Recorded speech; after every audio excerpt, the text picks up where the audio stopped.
Hello, it says I'm live. It says I'm live. Hello, hello, everyone. Hello, Diane. You're watching the Patriots. Ooh, ooh, ooh, the Patriots. No, no Patriots. Hold on a second.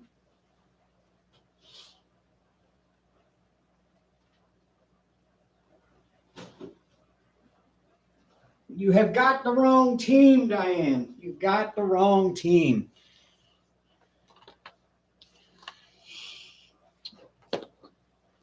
It's the purple and black. That's the right team. See? And yes, that is a $400 Ravens jersey that I don't wear because it was $400.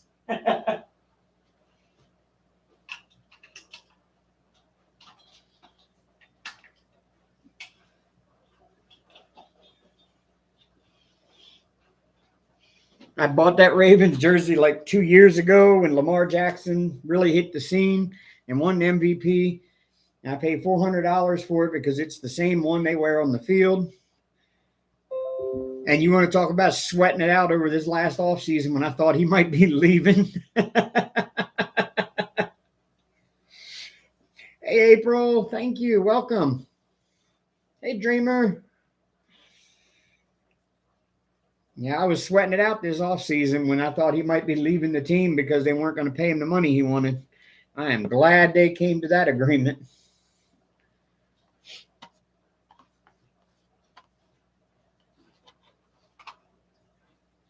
Because the same thing happened to me.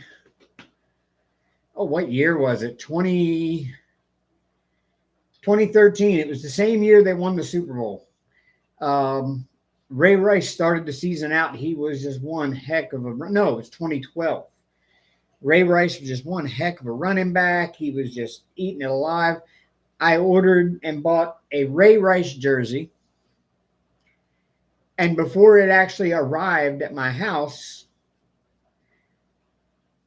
he got busted punching his girlfriend and knocking her out at the bar that night and got kicked off the team and blackballed from the NFL. And I was like, really? I just spent a lot of money on a Ray Rice jersey. Awesome, Dreamer. Thank you. I'm so sorry. I need to update that Patreon. It's been so long. I have to apologize to all of my Patreons that are there, all 3 or 4 of you. I have not been updating Patreon. I have not been updating anything. I have not had time to do anything. I am just tired, worn out, spread thin.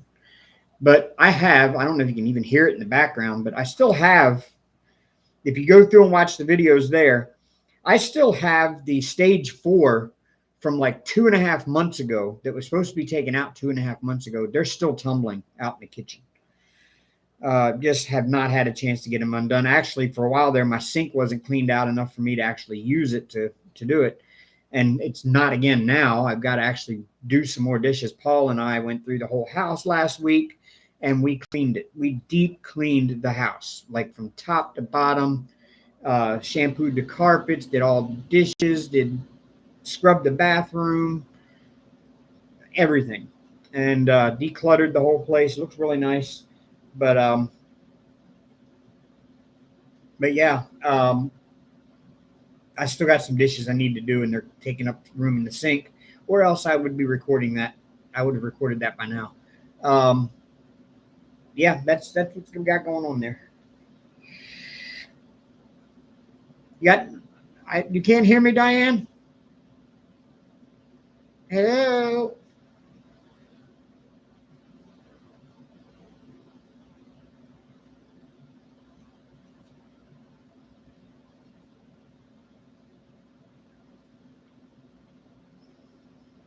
You must have some settings, Diane. Okay. So everybody, hello, CC Angel. That's another name I've never seen that I don't remember anyway seeing.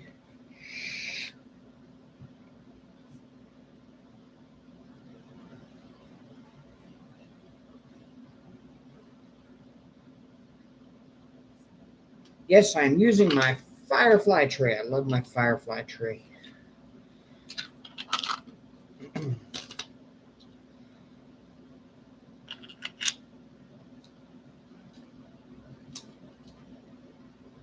This is your second live. Cool. Well, welcome to the club. You should know by now then that everything I do here is just pure nonsense. I'm just here to like waste everybody's time and my own. Because I got nothing better to do on a Sunday night. I will say this tonight, y'all. We'll wait to see if Diane can get back in and hear it.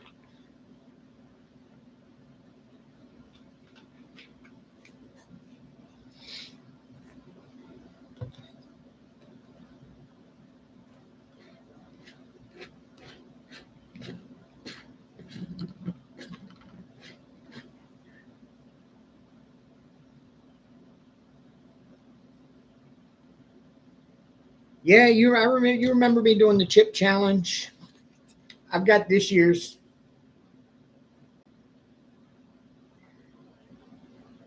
I've got the 2023 one. I don't know if I'm going to do it yet or not. 2021 didn't work out real well for me. That one sucked. Last year I didn't do one at all. I didn't even buy one.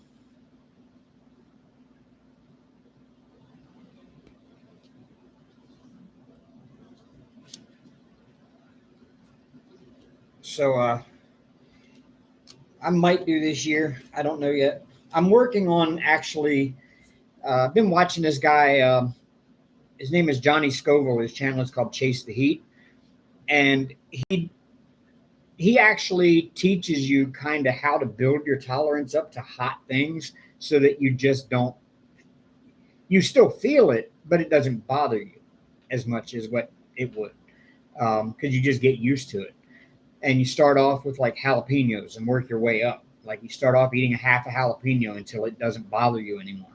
And then you eat the whole jalapeno and keep doing that until it doesn't bother you anymore. And then move on to habaneros the same way. And just keep working your way up until you get into the super hots like the Carolina Reapers and the, 7-pot primos and the chocolate primatales, the really hot stuff. And you just keep working your way up until you just do it. I mean, you have to actually eat them like eat the pod, like eat the pepper. And that's what I'm planning on doing, is working my way up to that so that I can just eat hot things and not worry about it.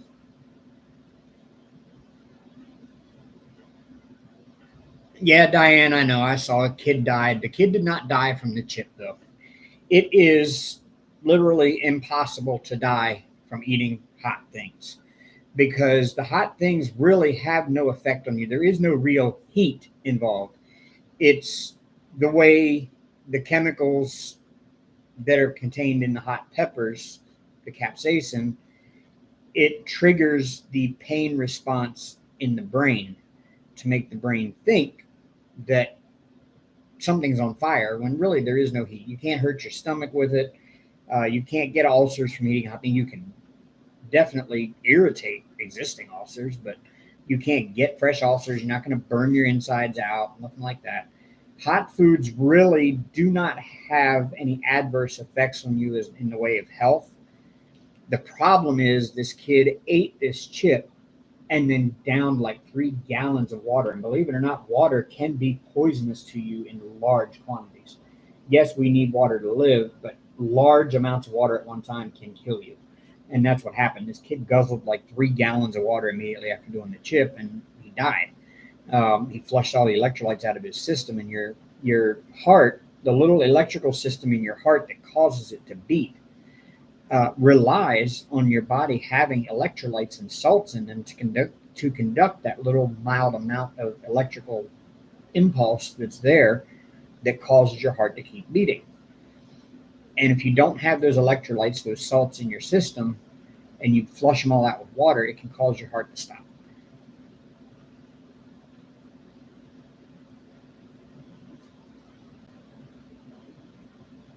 Hey, Paul.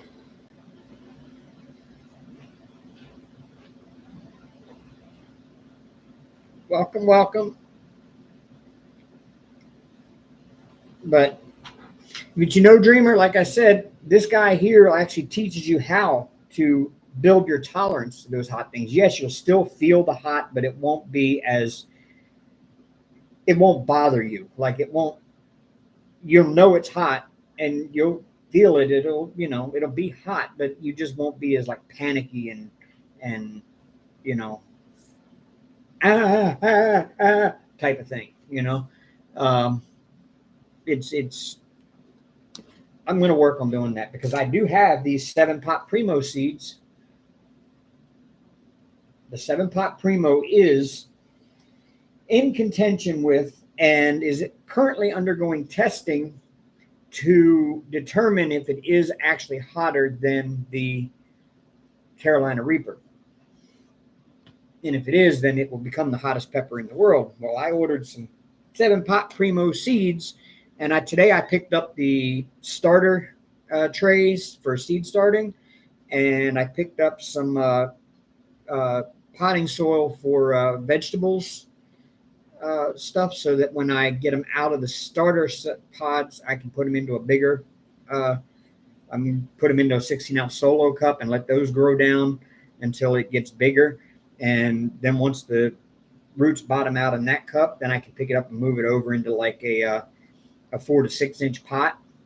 And then I start giving it like high nitrogen and medium potassium and potassium, and I can't remember the other thing that they use in the soil, but you have to give it high nitrogen level with medium of the other stuff. And then once you see flowers, then you add in, you drop the nitrogen low and you raise the other two up. So you use a different plant food then, and that's when you get the best yield out of your plant, and you can get a lot better harvest out of it. Yeah, I decided I'm gonna work on it because the other one, I think since I never actually started it, I just kitted it up, but I never put a drill down on it. I might save it for next year's Rude Crude Nude event. I think that's what I'm going to do. So I was like, which one do I have that I can work on? And it's right there, and everything's kitted up and ready to go. And this was like the first one in the closet. So I was like, oh, I'll grab it. So that's what I did. I don't know exactly where I left off. I know I left off right here, but I don't know which number or letter I'm left off with. So I'm going to have to look and see. Okay, I didn't have any of those for sure.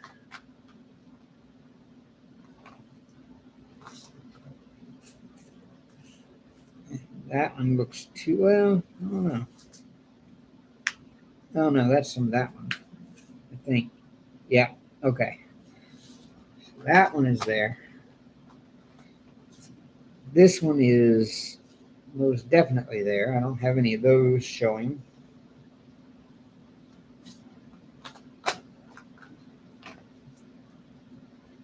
That one there is there. It's a capital O. Okay. F. I did not do any F's yet. If I did, that's where I left off because there's some up there. Okay. I mean, easy enough to figure out where I left off. Huh? See that? Uh-oh. I didn't have the little switch closed. Let me turn it that way. That's the way I'm used to working.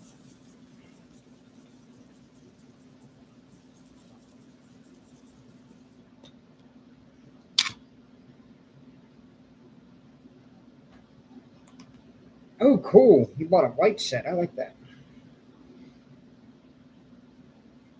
I actually submitted an idea for a custom, and they're going to work up something for me for a custom lid.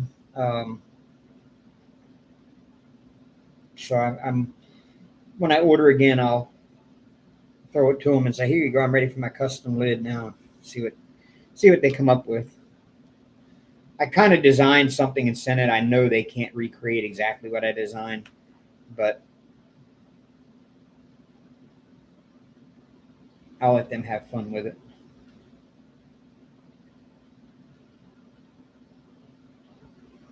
Ooh, man, this is the first time I've diamond painted in forever. Months. Literally. This job is killing me. I love the pay. Love the pay. Hate the job.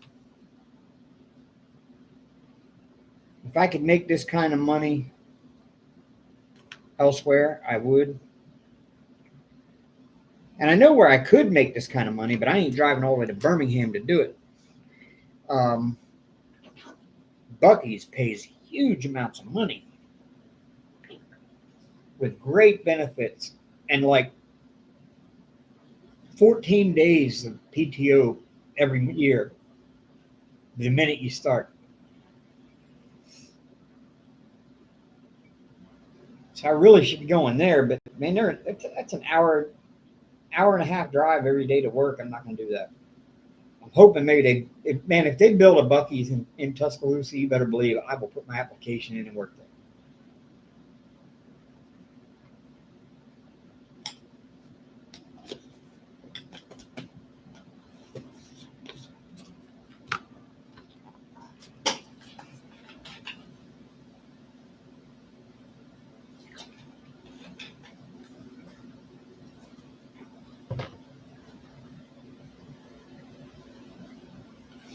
Hey, Dreamer, they got really big trays. This one here, this Element, is big. They got the Ignite, which is even bigger. Firefly has bigger trays too.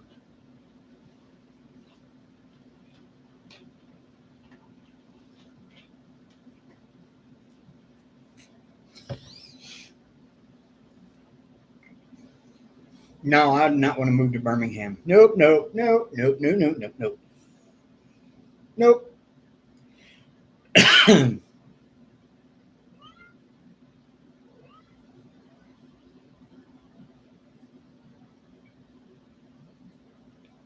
Why do you need a tray that big? I've got this giant 100-color thing over here, and I would never need a tray that big for anything. I mean, maybe if I was doing something the size of that castle and the whole damn thing was 310s, I could possibly see needing a bigger tray like that. But for a typical diamond painting, I don't ever would see where I would need a tray that big.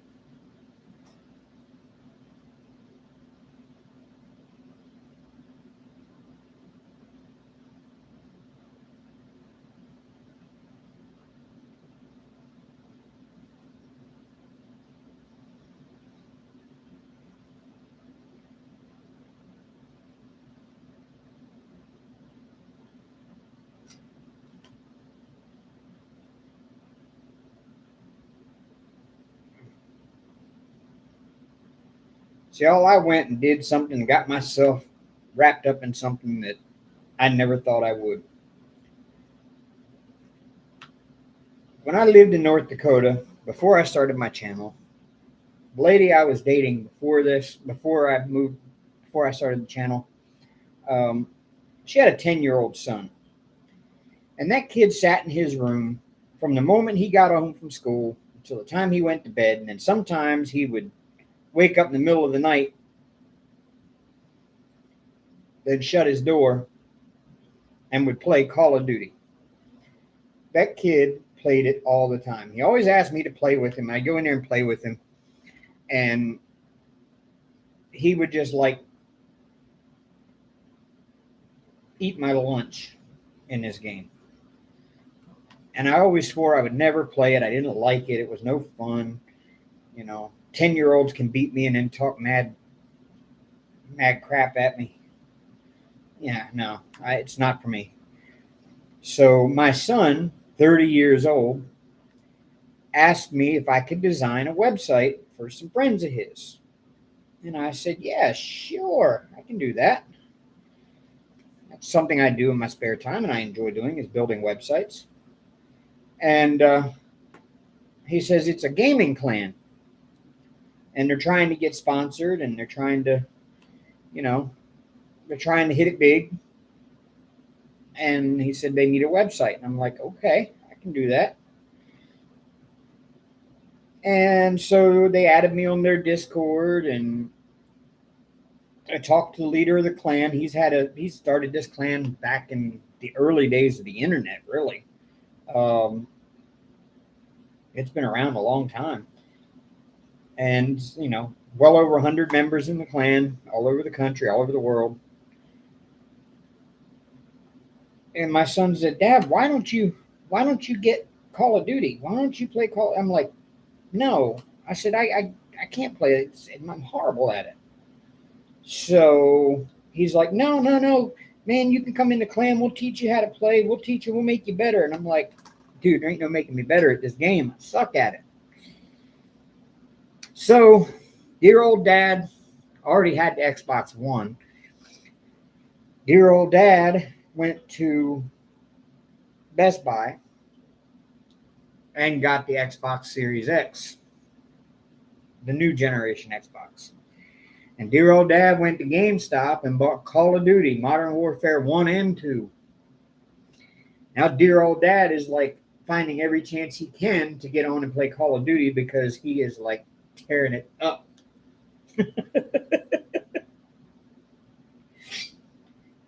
I have learned how to play that game. And I've learned how to talk trash to the other people after the game is over and you're all in the lobby again.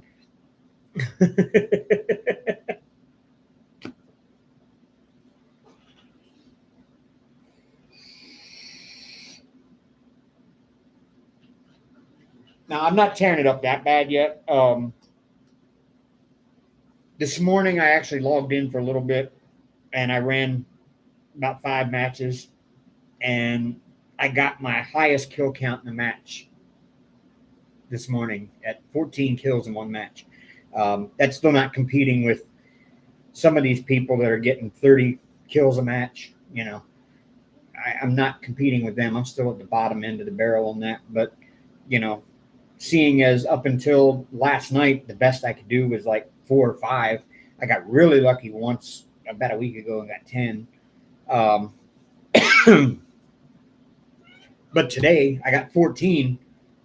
And yeah, I had to work for it, but it wasn't an accident. I didn't just accidentally get these 14 kills. I was actually trying, and they sat me down last night. We ran it last night from, I don't know, I got on about 7 o'clock last night, and I ran matches with a lot of our clan members, several of our clan members, my son included.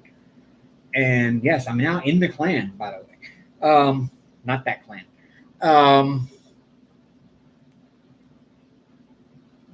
I ran with like 5 or 6 of the clan members, and we kind of did a private match one of them could like observe me and watch what I do.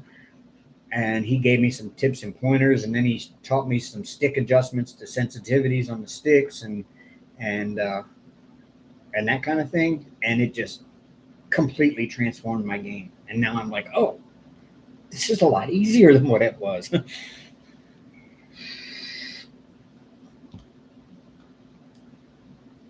So that's what I've been doing with all of my spare time lately is playing Call of Duty with my son, which is kind of cool. I mean, him and I don't get to see each other that much. I go up there for my granddaughter's birthdays and stuff like that, maybe some special occasions, but it's kind of cool that I can sit and play a game with my son and we hang out with his friends. And we're planning on, there's another member of the clan that lives here in Alabama, not far from me, actually. The next time I go up there, we're planning on going up there here sometime soon for a weekend. And I'm going to pick this guy up here in Alabama and take him with me. And we're all going to get together with some of the other members that live around the Memphis area. and we're all going to go out somewhere and have a couple drinks or whatever, and just hang out and get to meet one another.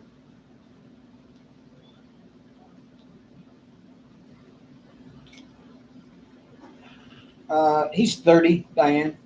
Wayne is 30. He was born in 93.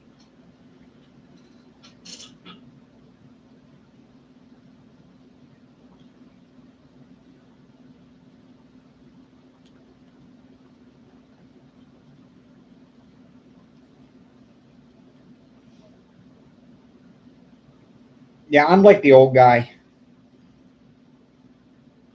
I'm the old guy of the clan, and everybody knows I'm his dad.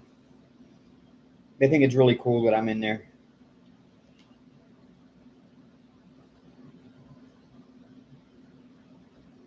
So because I'm the old guy, it's like when I'm talking trash to some of them other people, it's like, one of the things I always say is get off my lawn. It's kind of fun.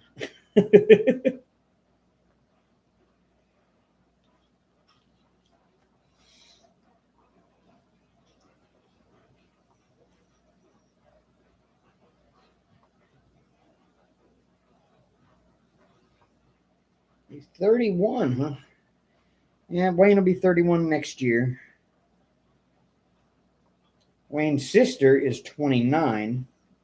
Her birthday is actually a week and a half before his. So for a week and a half, they're the same age, even though she's the younger sister, because we had them less than a year apart. Like she was born a week and a half before his first birthday.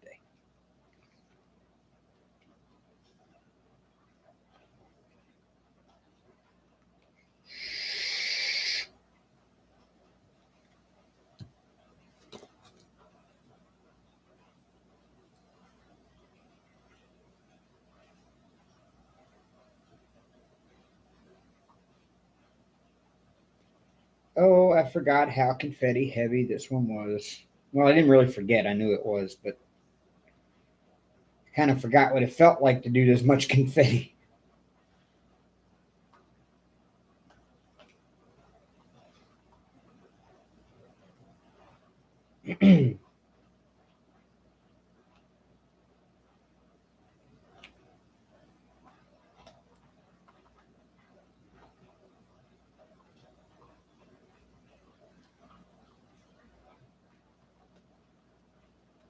Oh, here's Aria.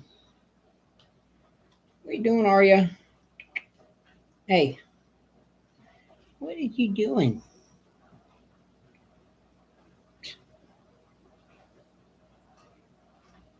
She was so weird. She was on the TV stand the other day, and I got a sound bar there.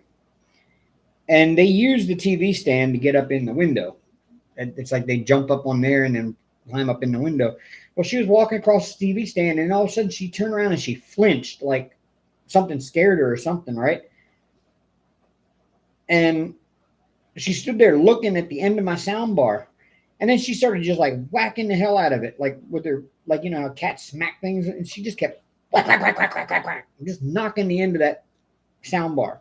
And she still does it. Like every time she climbs up there, she just smacks the end of it. I don't know if it shocked her. I don't know what happened. It had never done anything to me. This diamond painting of Hank is a. Don't let me get lying to you. Oh, it's right there. It is a 50 by 75.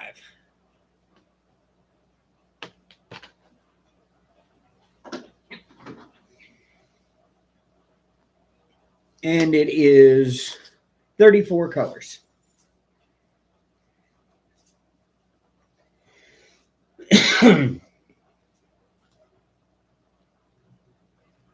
And it is from Evermoment. Yes, Diane, you asked me about, where you get a custom. Frankly, Evermoment is my go-to for customs. Has been since I started diamond painting. I've gotten customs other places, and I just wasn't happy with them. Evermoment always has these nice, bright, sparkly drills. Their colors are always vivid, bold colors. Their canvases always look really good. They're well printed. In fact, they've even changed up. They offer poured glue now.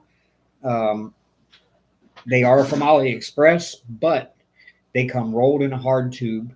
They always have, and they're they don't have the soft back canvas like Diamond Art Club does, of course, but they're basically what I would consider to be the Diamond Art Club of AliExpress.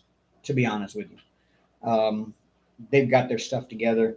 They always send way more drills than what you need to finish a painting. And I've just never had a complaint.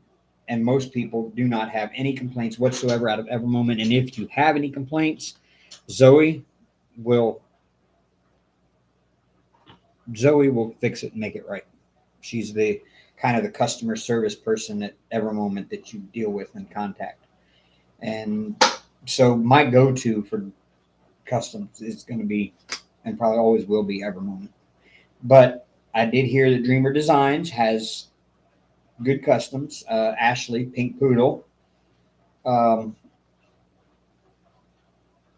Pink Poodle got her picture done of, I think it was her boss's dog, and she was a dog groomer working for this guy. He had a poodle, and it was a picture of his dog that was done in black and white, so it was grayscale color, and it was 80 by 80, I think, and it was absolutely gorgeous. And that was from Dreamer Designs. So I'm hearing good things about their customs as well.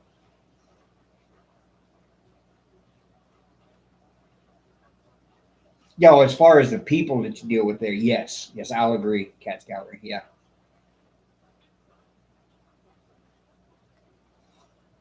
But yeah, Evermoment, as far as I am concerned, um, and as far as when I started diamond painting, everybody even then in 2019 knew, in 2018, knew that Evermoment was the gold standard when it came to getting customs done.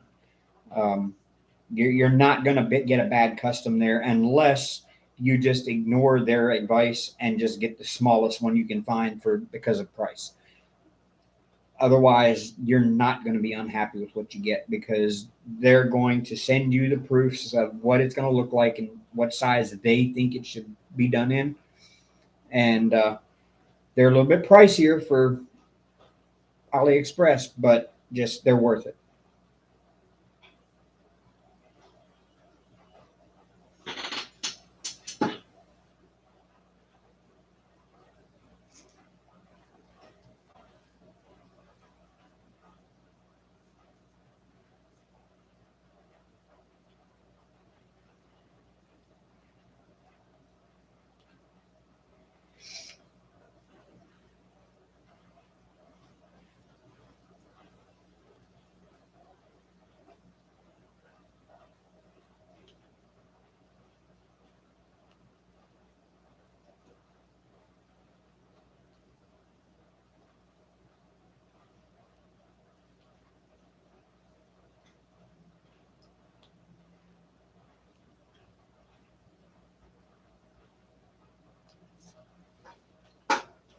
And I like I said, I cannot be more than pleased with how this Hank custom turned out. I will say when I got it, I was questioning. I, I was seriously questioning because of the color choices that the software had picked for some of the spots. It looked like he was bleeding because it had such almost orangish, bright orange, almost reddish colored drills in some spots. And I'm like, Hank doesn't have that color on him. They're like more of a bright salmon color. But when they're on the painting, they look like he was bleeding.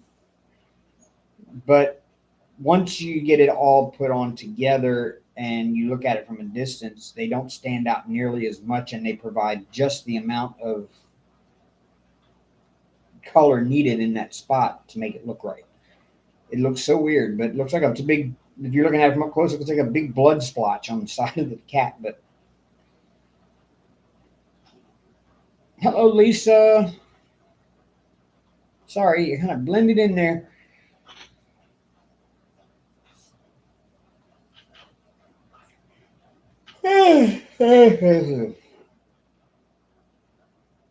Now I'm tired, y'all. I had to work yesterday. Oh, Little story about that one. My boss really upset me on Friday. Okay, so last week we had we have a meeting every Friday morning, 7:30. You know, every Friday you're required to be there by 7:30 for the meeting. And last week in the meeting, they told us, look, as a group, y'all are 36 stops behind where you should be for the end of the first week. The end of the first week, we as a company, we as an office should be done with 25% of the stops that we have that month. And y'all are 36 stops short amongst 5 or 6 techs. So, you know, not that bad. We were close. He said, but we're not going to work this Friday. The thing is, if we're not at our goal at the end of each week, we have to work Friday or work Saturday. So he said, if we are not at 50% by the end of next week, you have to work Saturday. So like, okay. Well, we have to schedule ourselves 3 days out because the boss is now checking that. So I've got to be scheduled 3 days in advance. And I didn't schedule anything for Saturday because nobody told me I had to work. And I'm not going to call and schedule stops and obligate myself to work on Saturday if I don't have to. And so Friday morning we go in and he's like, y'all are so far behind. We're going to be working the next 2 Saturdays. So y'all are already working the next 2 Saturdays. This week, next week, you're working. Like, okay, whatever.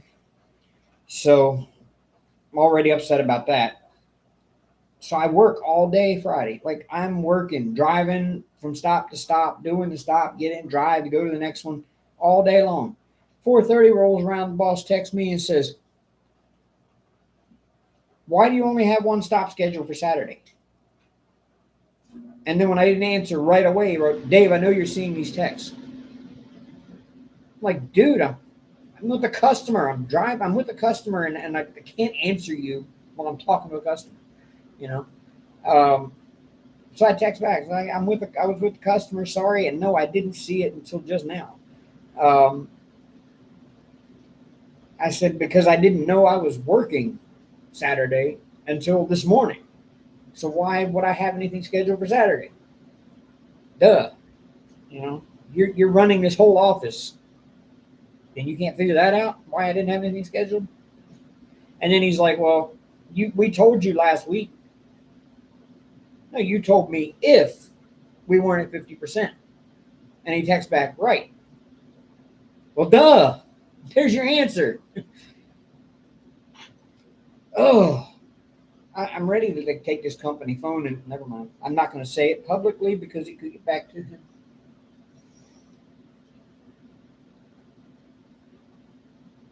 But I'm ready to put this company phone in places that it would need to be surgically removed from.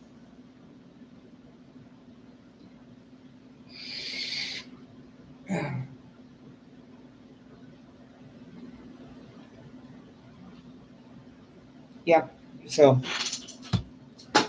I know, Dreamer.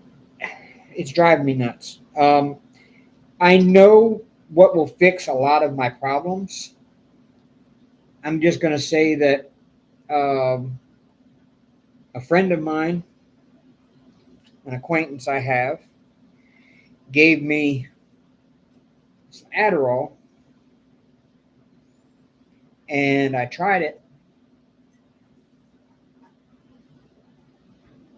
and it makes everything so much better. Like I can concentrate, I can focus, I can multitask, and it's something I've never been able to do before. And I realized that's what I've been missing this whole time is I need to go to a doctor. I need to get put on Adderall. So I'm getting ready to make a doctor's appointment and go talk to a doctor about that. Hello, Odd.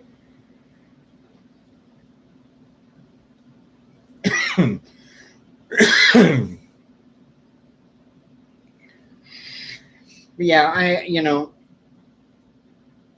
I didn't realize there was this much pressure involved in pest control. See, the way I figured, because I had never been on the inside with it, the way I had figured is, pest control is just like any other service organization where you go to work in the morning, They hand you a list of the stops you got that day. You go do them. You come home. No, I found out that most pest control techs actually schedule their own stops and run them. Um, and it's always something with this company. It's always something with my boss. It's like one month, like last month, it was sales. Like, well, the month before that, it was sales. But I kind of missed that because I had the leading sales in the office, except for the salesman. Um, I had the leading sales in the office in July, so that wasn't a big problem. So I didn't really get that pressure put on me, but I did last month for sales because I didn't do any sales last. But it's always sales, and then it's make sure you're scheduled 3 days out, and make sure you're on time for all of them, and make sure you don't leave this out at any stop, and make sure you don't do this, and make sure you do that. And now we want to try to get this done. We want to try to not have any skips this month, and we want to do. And it's no matter what you do, and you can do it all right, they're going to find fault with something you did, and then they're going to hammer that home. Just hammer it home. You're doing this wrong. You're doing this wrong. You did this wrong. You didn't do enough of this. You didn't do enough of that. You didn't. And it's just like, just let me go fucking do my job. Let me go spray the houses and go home. That's all I want to do. I want to get up in the morning, come to work, fill my truck up with water, go out, spray houses, get them done, go home. Point blank. That's all I want to do. And I can't even do that because when I come home, then I've got to sit down and I've got to call more people and schedule more people and call and schedule and deal with customers calling me on my phone that have a problem and need me to reschedule them to come out for a callback. And then I've got to call the company on the next morning. I got to remember to call them and have them put a callback on me for that house. And then come to find out that all of these damn callbacks that I'm doing don't even count towards my numbers. So it's like, okay, like beginning of the month, I had 177 stops I had to do, okay? And that's the number they go off of to determine whether we work Saturdays or how far ahead or behind we are or whatever. How many of those original stops that were on me when I started this month are still there? Well, then also what happens is some get added because they sell a new service to somebody and it's a new customer, so it gets put on my route. Now that adds to that number that I started out with. So I can start the month with 177 like I did this month, and I can actually end the month with 190 because they could actually just put 20 new customers on me and whatever. So, but the problem is this. If we call a customer twice and we can't reach them and we can't get an appointment time set up for them, I'm supposed to put them on my schedule, go to their house, spray the outside only. That way they're covered for the next 90 days and go on about my business. The customer initials it on their agreement that they agree that that's what's going to happen if we can't reach them. So we're covered legally going on their property and doing it. But the problem is most of my customers are older folks, and for years the bug man came to their house, came inside, sprayed every baseboard in the house, and left. So they feel like if you're not coming in the house, you're not doing a complete job. Where now pest control has changed. Most of the pest control work with chemicals is done on the outside of the house to kill the bugs before they get inside the house. And the inside is really nothing more now than an inspection to make sure what we're doing on the outside is working. And if we find evidence of anything alive inside, we spray those areas and figure out how to, control them in that area. But 99.9% of the time, all you really need is the outside only.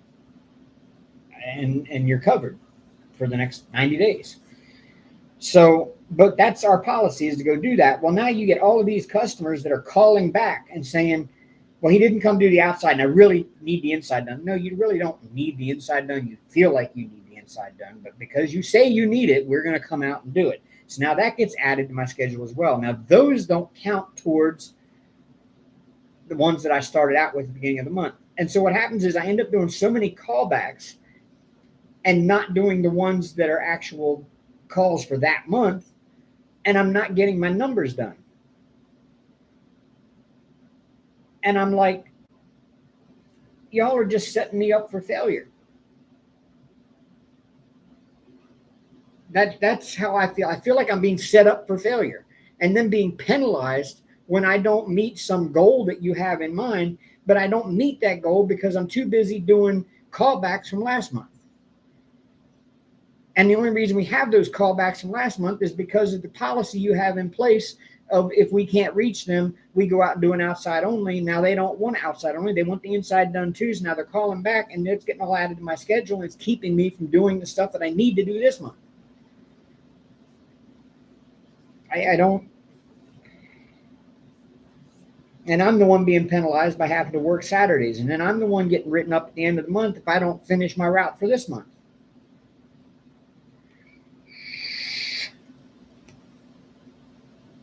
So, somebody explain to me how do you win in that situation? You don't.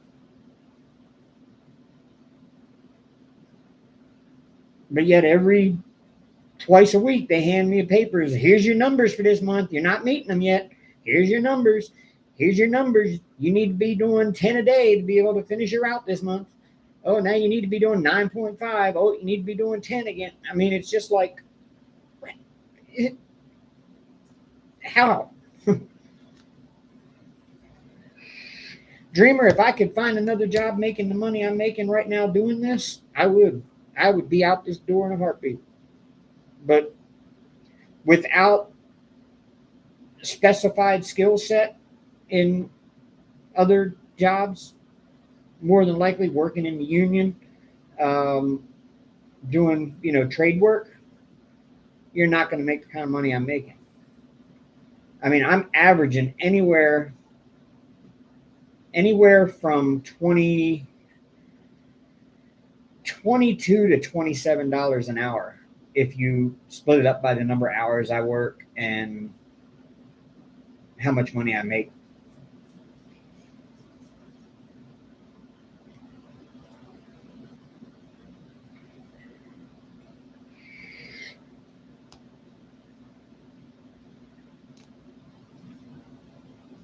And that's the kind of money my son makes working for he's he is a journeyman electrician with the electricians union. And that's the kind of money he's making after 5 years of working for the electricians union. So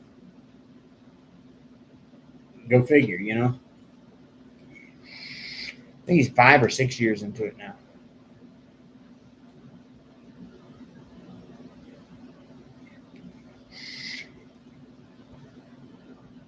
And I'm too old to be trying to start doing that kind of work. I'm just too old to be start doing that kind of work.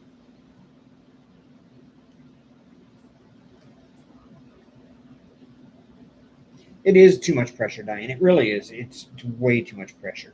And trust me, I feel it every day. I feel like I don't have a life outside of work because when I'm at home, the boss expects me to be thinking about work. Because he does. He's like, I sit up late at night. Sometimes I can't even sleep because I'm sitting there thinking, did I do this right? Did I do that right? Did I treat this customer this way? Did I treat this customer right? Could I have done this differently?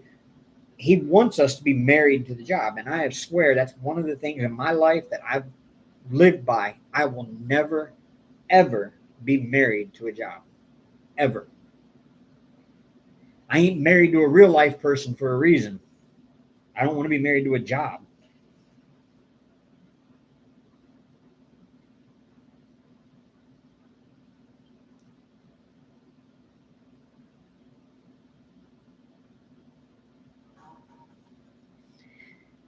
Yes and no, Odd. It's still owned by the granddaughter of the founder of the company is the CEO.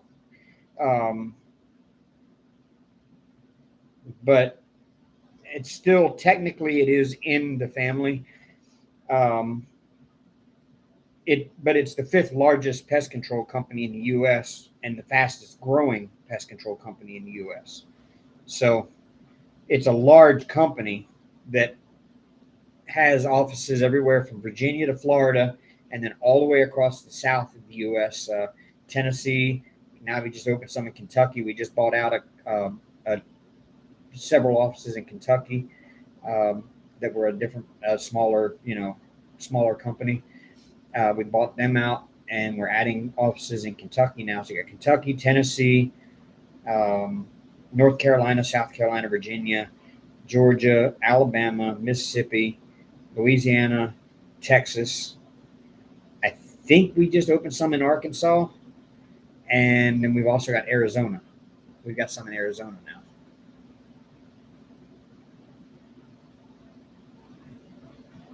Oh, I know it's not good for me, but I live with it every day.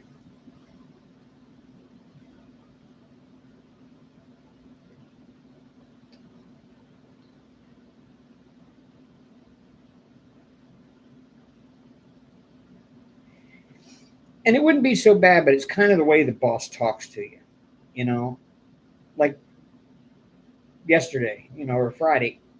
I know you're seeing these texts, Dave. Well, I didn't answer you back like right away. You don't seem to understand. I'm out here doing my job. I'm talking to a customer face to face. I'm not going to stop and text you back just because, it drives me nuts.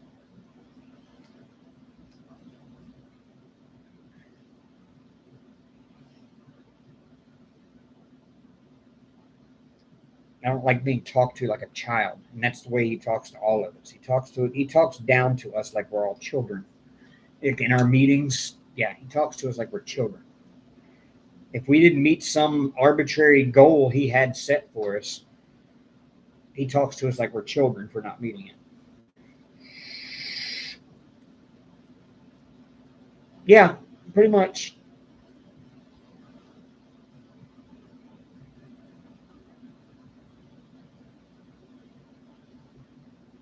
Yeah, micromanaging. That's exactly it. Well, he's ex-military,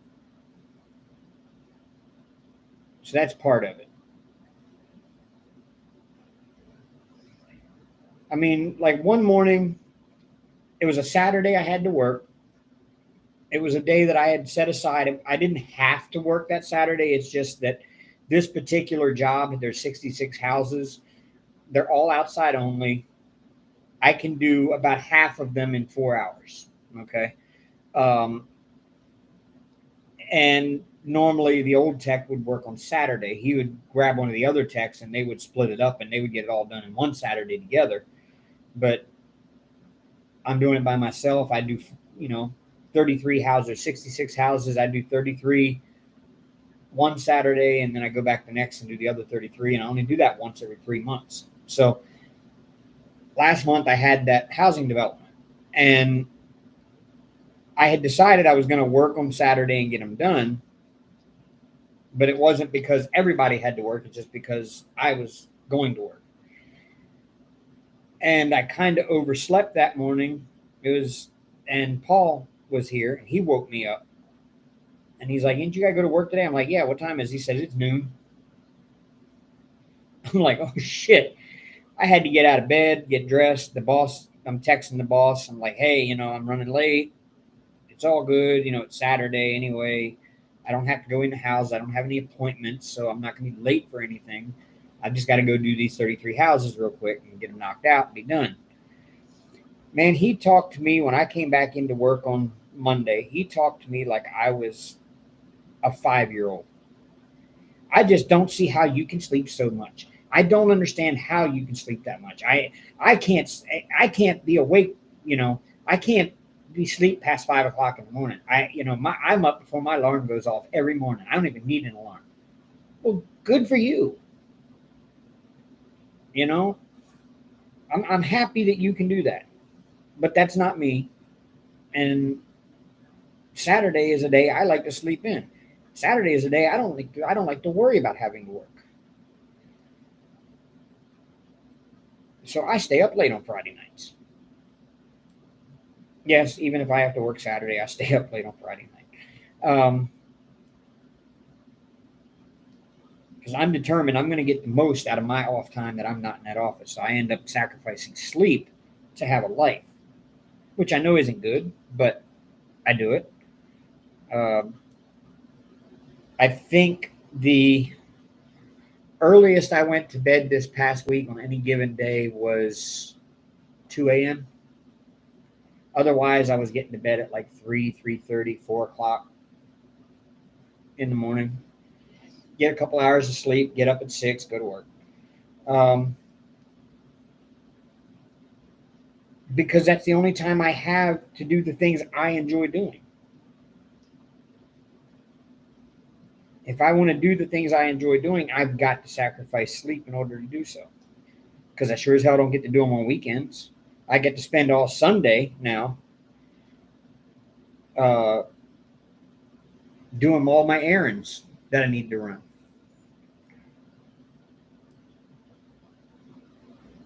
Like that's all I've done today. I got up this morning. Well, I got up this morning. I played a couple of matches on Call of Duty just while I was trying to wake up and get moving around.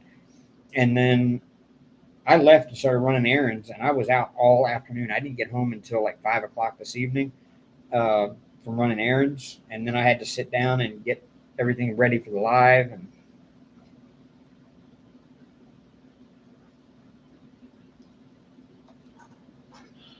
I don't know what he was, Dreamer.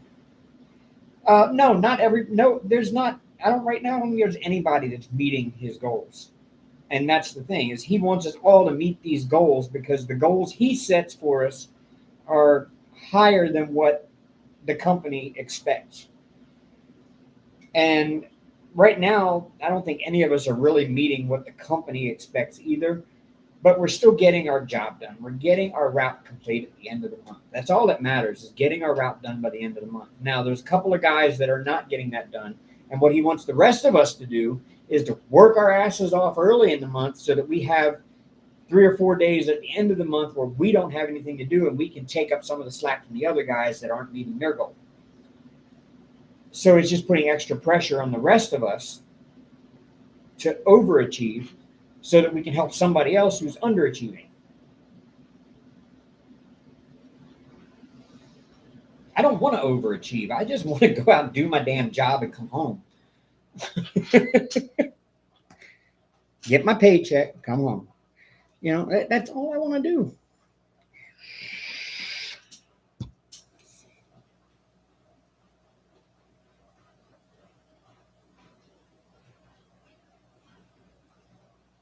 But I guess pest control is not the industry where you get to do that.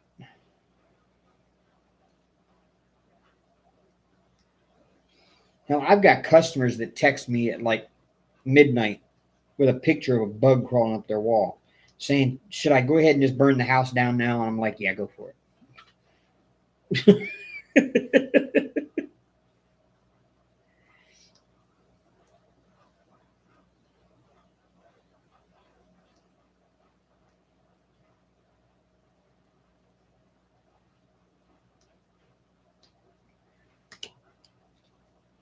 No, my one customer that does that is actually really cool, and I get along really well with her. In fact, when he switched up everybody's routes last in July, they rearranged a lot of routes and took a lot of stops off of me that I was doing and gave them to somebody else, and then gave me somebody else's stops and stuff. And they've just rearranged it all so that everybody had about the same amount of stops every month as each other, so that you didn't have one guy that had like 250 stops and another guy that had 130. They kind of evened it out so we all stay right around the 170, 180, depending on where we're at in our cycle, or in our 3 month cycle. Because every 3 months I have a 200 and some stop month.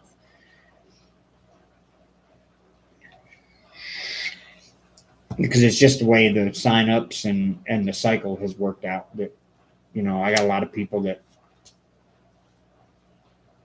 all get their service at the same time in 1 month, and but I had done this girl's initial pest control when she signed up, and then I sold her the mosquito service, and I did the initial mosquito service, and they stuck her on my route, and I went ahead and continued doing it. Well, she texts me all the time because she is just freaked out, and not by the little, not like German cockroaches. Like the little German cockroaches are the ones that get in your fridge or behind your fridge and your cabinets and everything, and they're hard to get rid of, and they smell bad and they're nasty. That when you think of somebody has roaches, that's what you think of. Well, cockroaches come in lots of forms. You got German cockroaches, you got Oriental cockroaches, or yeah, they call them Oriental cockroaches. And then you've got a brown banded, and all three of those kind are the small ones that infest. But German cockroaches are the most prevalent in the U.S. anyway. And then you also have American cockroaches and smoky brown cockroaches, and those are the big ones that everybody calls palmetto bugs. They call them water bugs. They call them wood roaches. They're American cockroaches or smoky brown cockroaches. They live in your mulch. They live in your leaf piles. They live in pine straw. They live outside. They don't live inside the house. They come inside the house because they're occasional invaders. When the sun gets really, really, really hot, they've got to get out and get inside the house or the sun will bake them. And they need to find moisture because they need moisture. Their exoskeleton requires it. It actually absorbs moisture, and they require it to live. And the sun can bake them dead in minutes. So they've got to get inside when it gets super hot. Well, we've had a really hot summer here. And so a lot of these big American and smoky browns are going into people's houses, and they see them and they freak out, like because they see these big ass roaches, and they get creeped out. And I'm like, well, honestly, he's not going to hurt you. You know, I do the outside only for a reason. The outside only actually gets the stuff in their system. When they come in that door, they've got to crawl through our stuff to get in. By the time they get in, you're liable to find them dead. Well, yeah, I find them feet up dead, but it's just they creep me out. I'm like, if they're dead, then what we're doing is working. There's nothing I can do inside the house that's going to change them and keep them from coming in and dying just inside the house. You're just going to have to sweep them up, and that's it. You know, I mean, that's all we can do for you. But, you know, she sees them at like midnight, one of them crawling up her wall. And if they're still crawling, then it's a problem. We need to go check that out. So she'll text me at like midnight. Dave, I've got a bug. What do I do with it? Kill it. Is it going to fly? No. And it actually did. She texted back, I tried to kill it and it flew at me. I'm like, oh, I'm sorry.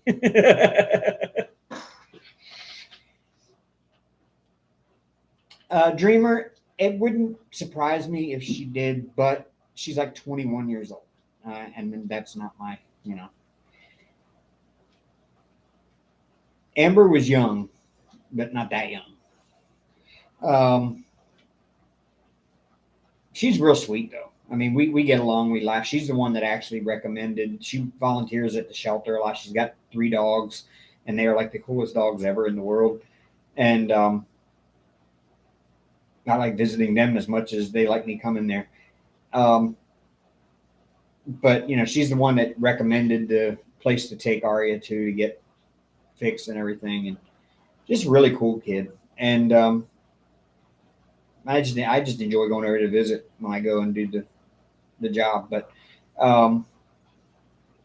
yeah, she like texts me at midnight with bugs crawling up her wall. It's like, what do I do? I'm like, yeah, it's crawling. It's a problem. Yeah, I have to put a call back in for you. And since last time she did it, she already had a call back in. We can't go back again.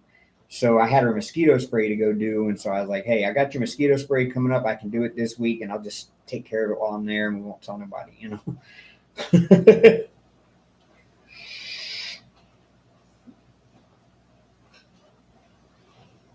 But honestly, Dreamer, those big American cockroaches aren't nasty. And even, okay, cockroaches do not carry diseases and stuff like that. But what cockroaches are bad about is when they infest like the back of your fridge, because that's where they come to most of the time. The small ones, the small German cockroaches. When they infest your house, the first place they go is the back of your fridge, where your compressor and stuff. It's really warm there, and it's dark, and they like it because they're hidden, and they flourish there. So when you have them crawling all over your kitchen, that's the place where they're coming from, because that's where they're nesting, is there behind your fridge. And the problem with that is where they nest at in large numbers, they leave a lot of their droppings behind, and it's that brown, sandy looking stuff all over the wall that you see when you see a roach infestation. And they smell. That smells really bad once it starts building up, and that's what's bad about them. Well, that, in fact, you just got bugs crawling all over your house, and it doesn't look good to company when they come over and see it. But I mean, honestly, they're clean bugs. Otherwise, they don't spread diseases, anything like that. They want to eat your food. You got lots of it, and you got a perfect place for them to live, and that's where they want to be. Yes, I do need to stay away from younger women, Dreamer. The problem is that they're all so good looking, and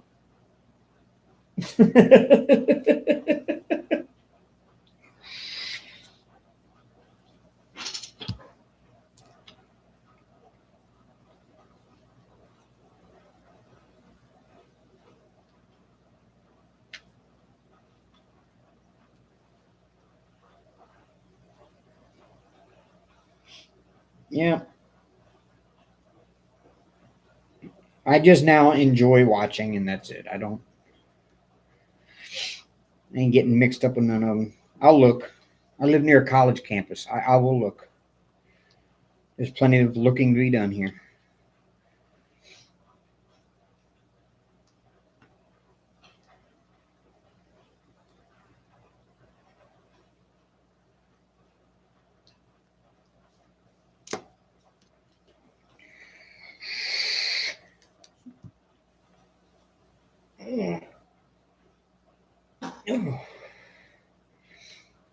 Now I've got a couple of customers that I think they're kind of flirty when I go there. Some of them are my age, but I'm not going to.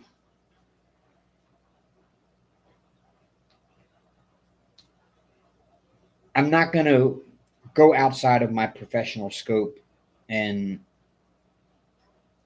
anything like that because that could get the company in a lot of trouble. Um, you'd be surprised, Dreamer. Um, Amber and I actually did have a lot in common. Um,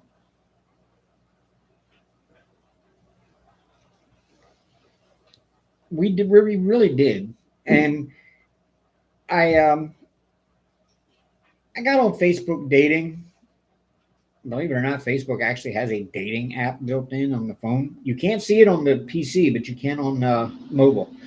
Um, it's only valid on mobile.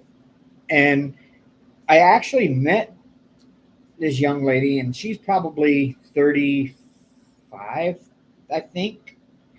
And it just was, a coincidence that she has pictures of herself in her hiking gear with a backpack and out on the trail. And that's one of the things she enjoys. And I just kind of sent back. I was like, hey, want to hike the Smokies sometime. Nothing there saying, hey, do you want to hook up? Nothing saying, hey, I really like you, want to get together. Want to hike the Smokies sometime? Let's go. I'd like another hiking partner.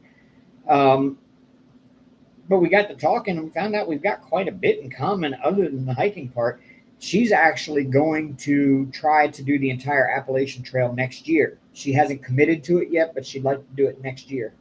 Um, so yeah, we've got a lot in common there. I mean, you'd be surprised how much the older and the younger have in common. The biggest difference between the older generation and the younger generation is the way we were raised and the values and morals that we were raised with differently than each other.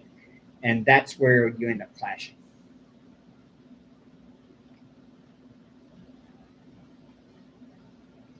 I wouldn't say it never works out, Dreamer. I've seen where it's worked out before. I've seen quite a bit of times that big age differences have worked out. As long as you're both on the same page about where you want your relationship to go and what you want out of it, it don't matter. Like Diane said, age doesn't really matter.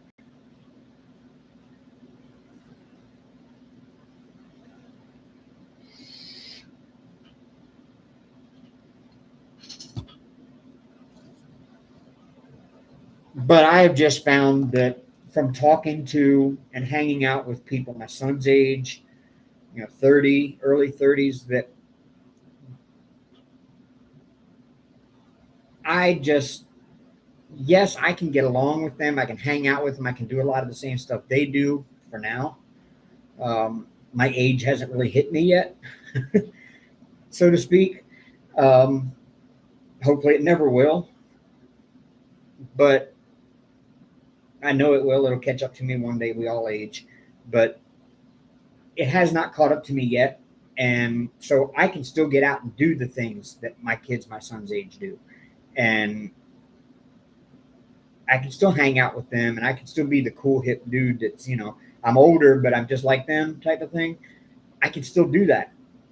And I get along really well with people my son's age. Most of my friends outside of Paul, really, honestly, are all people my son's age. Most of them are my son's friends. Um, when I was doing Uber here on campus, like I had at least every night I had at least one group of students that I took to the bar. By the time we arrived there, dropped them off, they were like, "Why don't you go park? Come hang out with us." You know, no, I'm sorry, I got to make money. But it was like I get along well with people that age. So,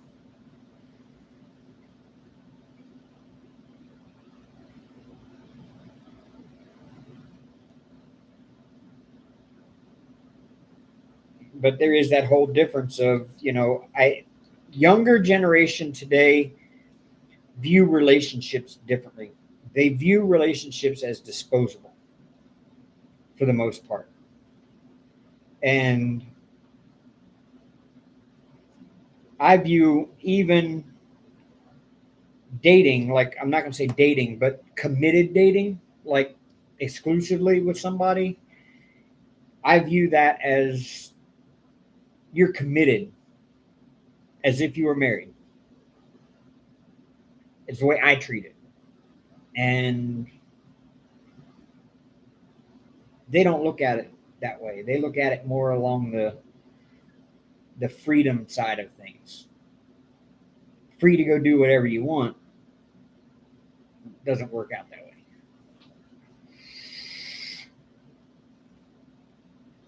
I've seen it happen. I've seen that happen, Dreamer. What happens when the younger person ends up having to care for a partner and they become elderly with medical issues and they're still young? It happens. And if that younger person really loves that older person, they'll do it. Um, one of one of my best friends in high school, um, she we called each other brother and sister, even though we really weren't. Um, she's married to a guy old enough to be her dad, and she's just as happy as can be.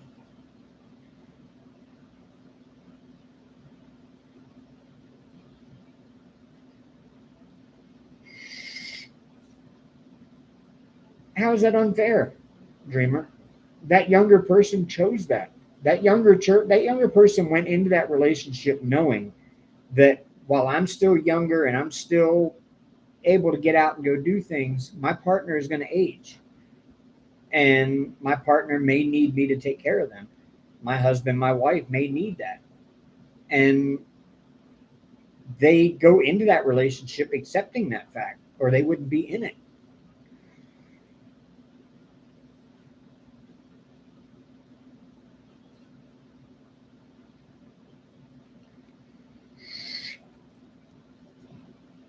So it's not really unfair to them. That's what they chose by entering that relationship with that older person. And they had to have somewhere in their mind thought that, this could happen one day. You know, I'm 30, my husband's 50. When I'm 50, he's going to be 70, and he may have a lot of health issues and may need me to care for him. They have to know that going into it. It's just part of life. If they don't know that, then they weren't thinking.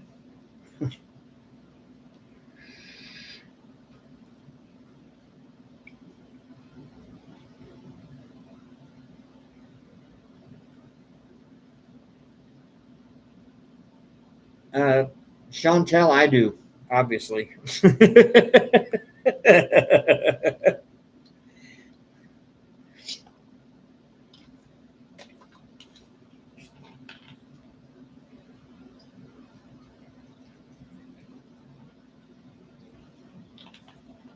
But see, when I was with Amber, that was part of the reason why I didn't want to have any more kids. She wanted more kids. I didn't.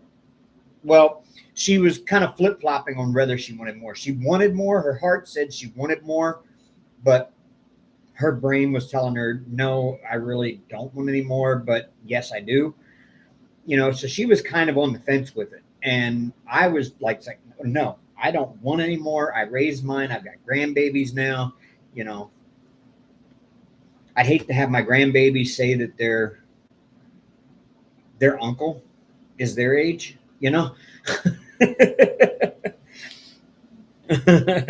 or their, you know,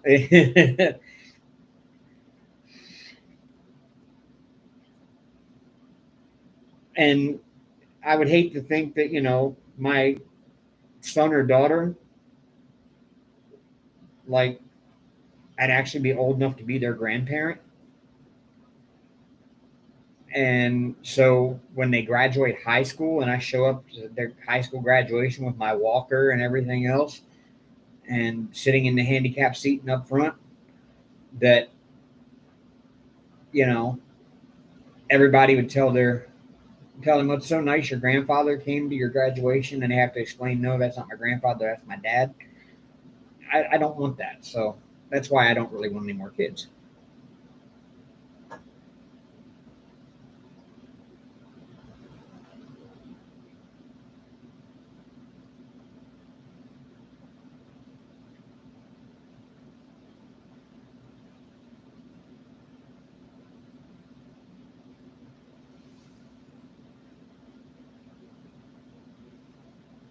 Exactly, Sherry. It's so true.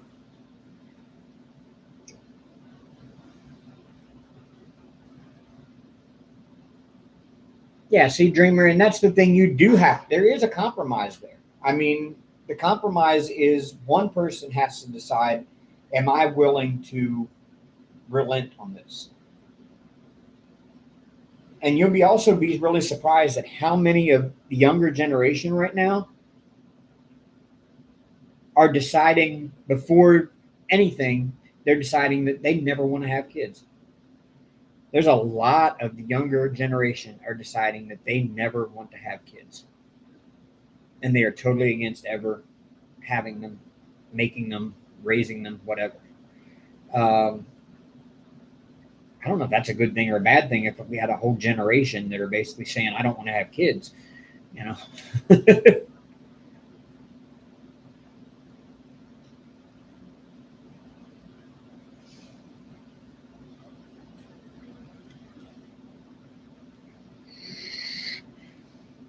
But I mean, yeah, I'm.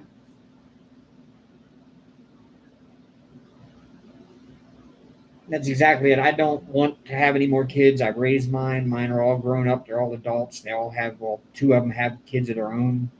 Uh, so it's like, no, my days of starting fresh with a brand new baby, nope. My patience level would not accept it and handle it very well. These cats test my patience most of the time.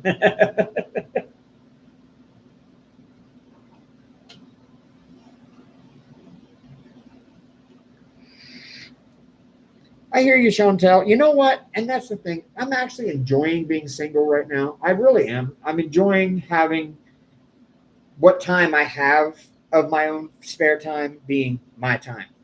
And I can do what I want. I look at my son. I love my daughter in law to death. I love her to death. Okay. Don't get me wrong.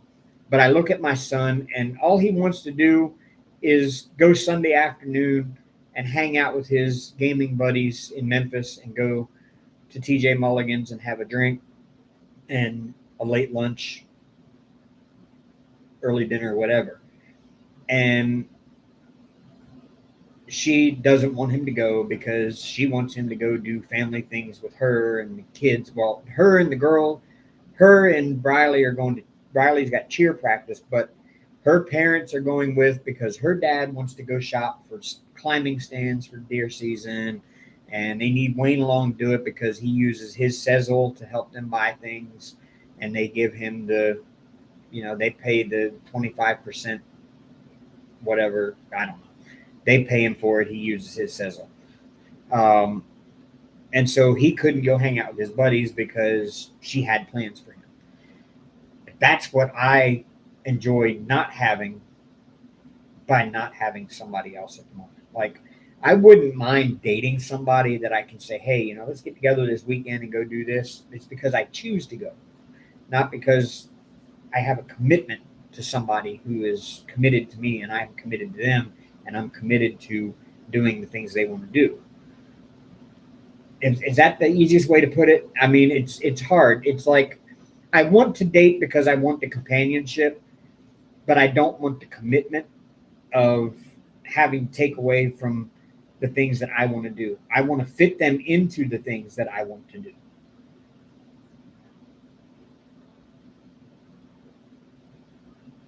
That's the easiest way to put it.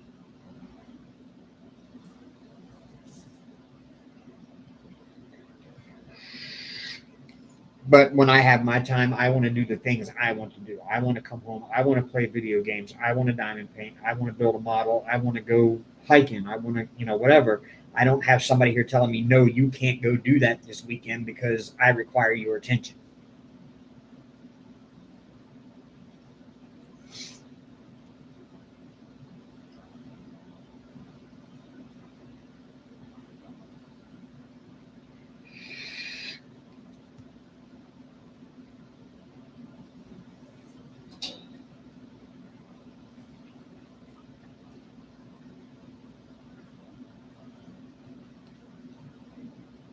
That's the one thing I've found since Amber and I broke up that I value is the time spending doing the things that I enjoy doing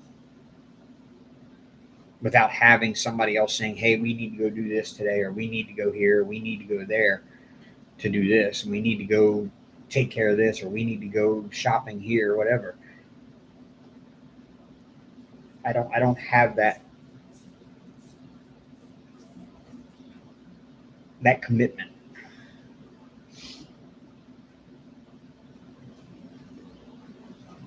Exactly, Sherry. And that's been the problem. I've actually jumped into so many relationships that I've committed so heavily. And that's because that's just who I am. I commit to a relationship.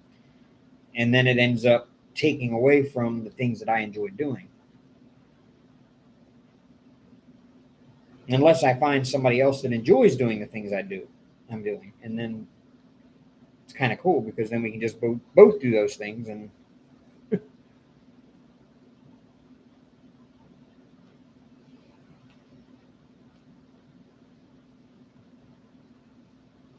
you know how hard it is to find a woman that wants to go hike, 40 miles in a weekend?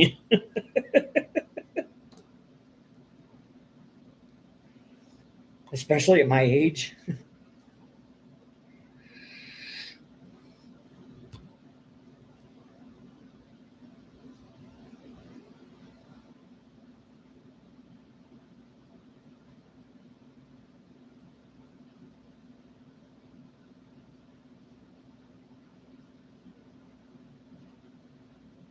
I'm going to say most women I know my age could not handle putting a backpack on and hiking because they have some kind of a problem that they just couldn't do it.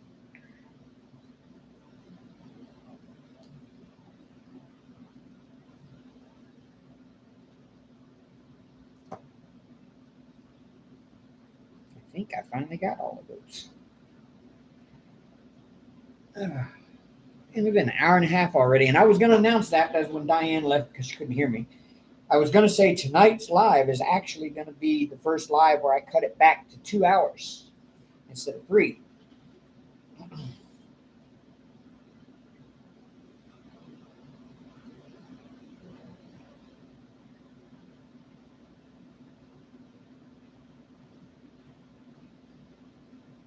Yeah, see, I understand that, Dreamer. I like that. I mean, there's things that you're gonna like that your other partner is not gonna like, you know.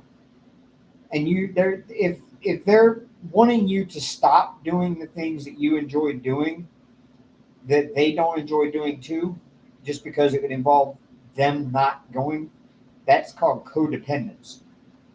If they require you to stop doing the things that you enjoy doing that they don't because it takes you away from them, then they're codependent.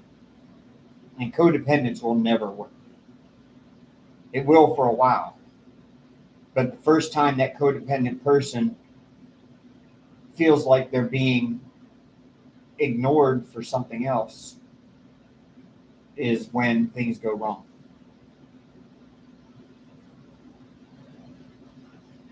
Yeah, odd I am. I'm gonna cut it back to 2 hours from here on out because I've been watching my trends and I've been noticing that my viewership hits its peak during the second hour, and then the from the beginning of the third hour on, it just declines off and just slowly goes down to almost nothing. So I figure I'll avoid that from happening, and I'll just make it 2 hours from here on out.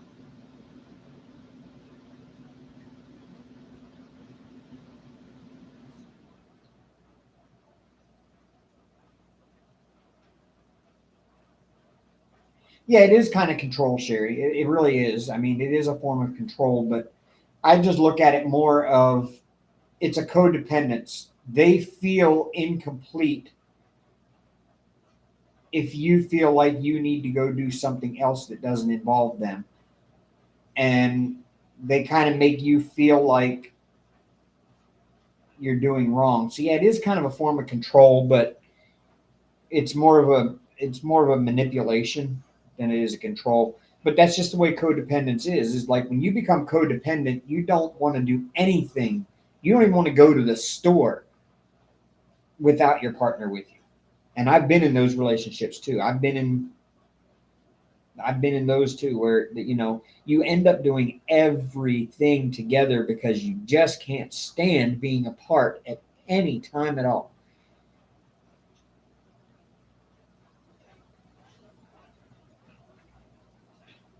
And then the first time one of those two people wants to go do something without including the other one gets jealous. Is what it is. Gets jealous that you're doing something fun and they're not.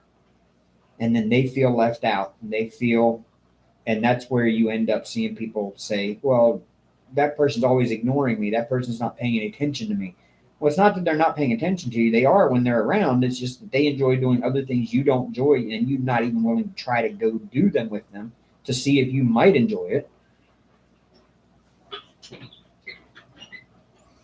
And instead, you're saying the other person is ignoring your feelings. Well, no, they're not. They're taking your feelings into consideration, but they're deciding that they still enjoy doing this thing, and whether you're going to do it or not, they're going to go do it anyway.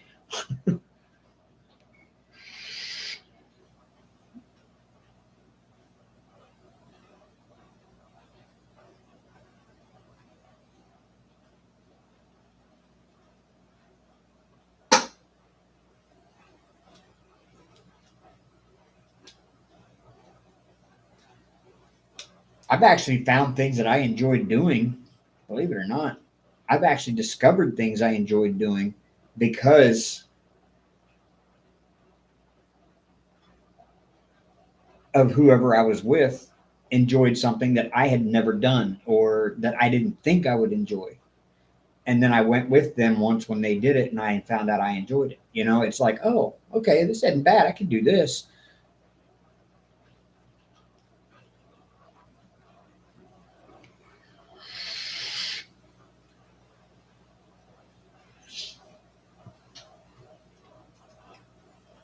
But in several of those cases, that was done because the other person would make me feel bad if I said, no, you go do that, and I'm going to go do this. And they didn't want to. They didn't want to be left alone. They wanted to be right by their side all the time because they were codependent. And I guess in a way, I kind of was too. I mean, codependency sucks.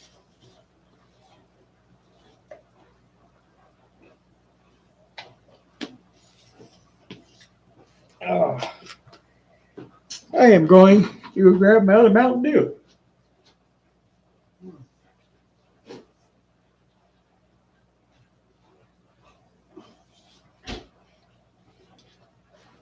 Oh, I went and ordered Papa John's tonight. I ordered it online. And when it started out, I ordered it for delivery.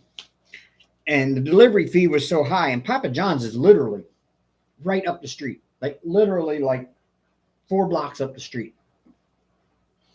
And their delivery fee was like $1 a block.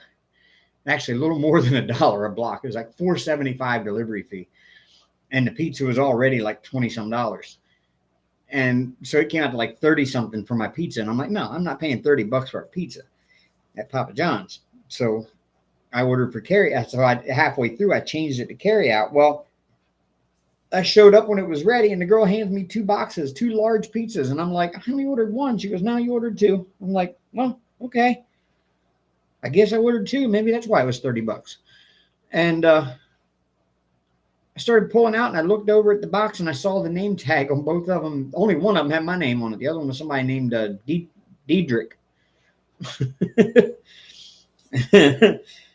I walked it back inside. I was like, no, I don't need Diedrich's pizza too. But I thought, man, I was like, damn, okay, I guess I'm eating pizza now for the next week.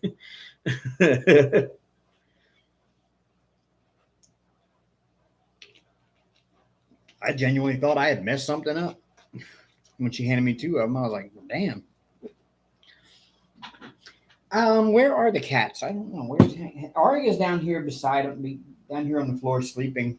I carried a little, you know, one of them drawstring backpacks, and it's like a little swag when they give away at like, you know, a booth where they're trying to advertise, and they give a little swag backpack thing. Well, I've got one of those, and I carry it back and forth to work with all my like vape supplies and stuff in it. And I lay it down here beside my desk on the floor, and Aria likes to sleep on it. Hank is laying on top of my computer. Here. All right. Yeah, I see you, Hank. You really can't see Aria. Let me extend this out. You really can't see her. She's kind of down there beside my shoes. Like, you can kind of see her fur. Just right there in the corner. And Hank, yeah, hi. He's on top of my computer.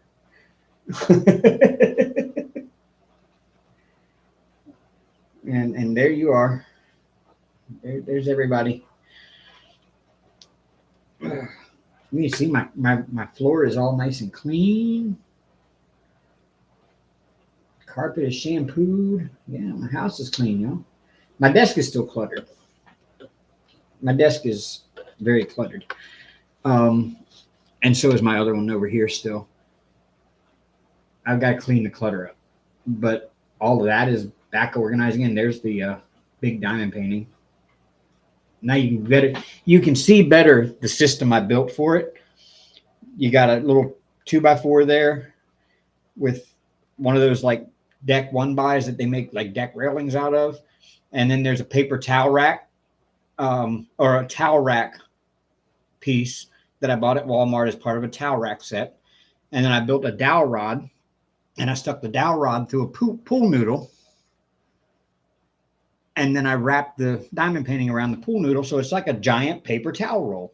And it just kind of rolls right off of there like a giant paper towel roll. So that's how I built it. There I am. Hello.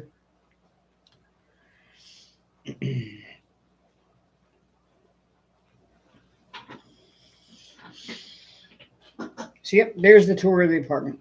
Well, the tour of the parts that I want you to see. My bedroom looks nothing like the rest of this because everything that was out here that was cluttered on the desk and on the floor and everything else, when Paul and I cleaned it up, if I did not have a place for it right away, it just went into the bedroom.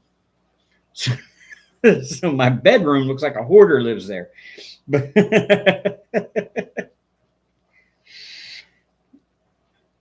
but it's better than my living room and my kitchen looking like a hoarder lives here, which it did. The problem is this. It got bad And then I got to where I just didn't feel like doing it when I got home from work, so it didn't get done, which ended up getting worse and worse and worse and worse and worse. And it was just one of those. Then when it got so bad, it was just like I was overwhelmed and like I don't even know what to do about it. I'm just gonna have to leave it like this. Just the way I live now. And that's exactly the thought process that went through in my head. And Paul came over here and he's like, "No, man, we're cleaning this up." And we spent almost an entire week getting the house clean.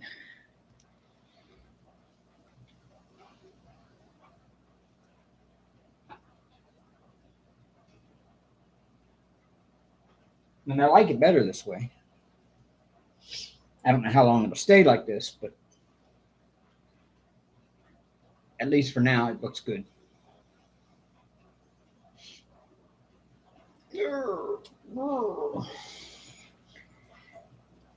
Now turn this. There we go. Slide.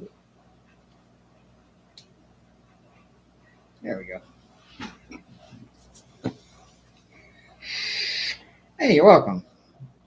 My cord wasn't long enough to do much else with, but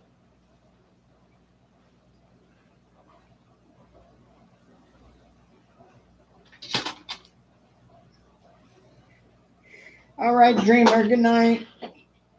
We'll talk to you the next time. I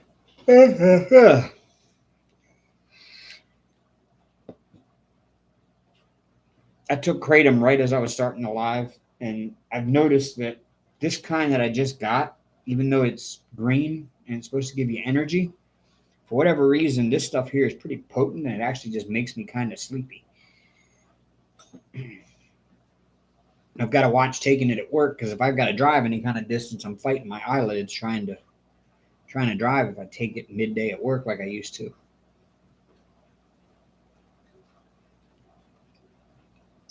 Yeah, I am kind of relaxed tonight. It's the first time I've really had a chance to relax all weekend. I mean, like I said, last night after I got off work, I did come home and play Call of Duty with my son until 5 a.m. But yeah, I played Call of Duty till 5 a.m. this morning. Just lost track of time, man. It's so easy to do. We were playing and he's like, "Well, I gotta get ready to go to bed." He said, "We got to get up tomorrow, and I got to go to Memphis, and we got to do this, that, and the other, and having to meet with the guys because all the guys are planning on meeting today, and he wasn't able to go." But and he says it's 3 a.m. I'm like, "It's not 3 a.m." And he's like, "Yeah, it is. Look at your clock." I'm like, "Oh my God, it is 3 a.m." And they got offline. Everybody else left me, and I was like, I'm still sitting there. I'm like, "Well, I'm not ready to go to bed yet," and it doesn't feel like 3 a.m. I'm going to run a few more matches, and I did until like 5, and I finally went to bed.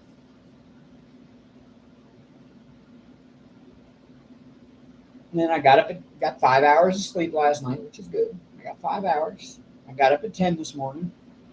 Well, I woke up at 10. I laid in bed till 11 looking at my phone for an hour.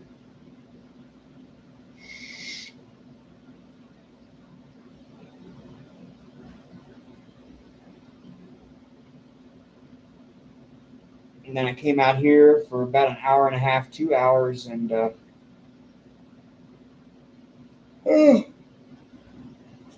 checked out a few YouTube videos, and then I played a few matches on Call of Duty, and then I left and started running errands, and I did that all afternoon, and I got home about 5 o'clock from that, and then sat down and got everything set up for the live.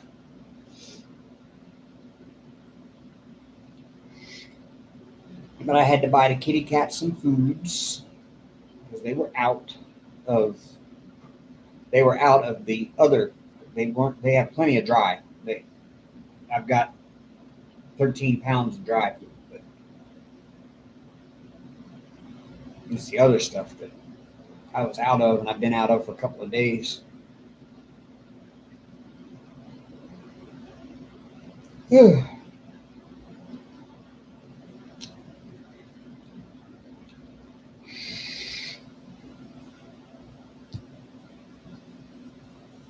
Arya.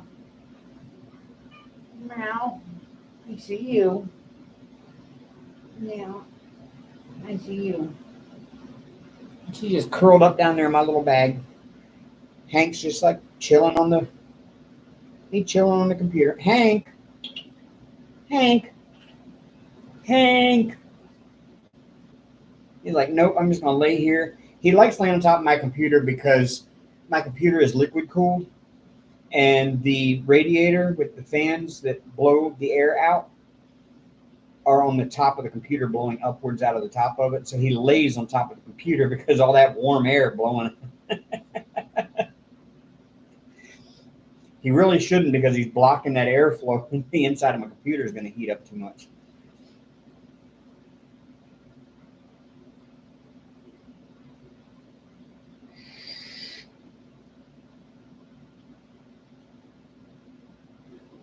Hank.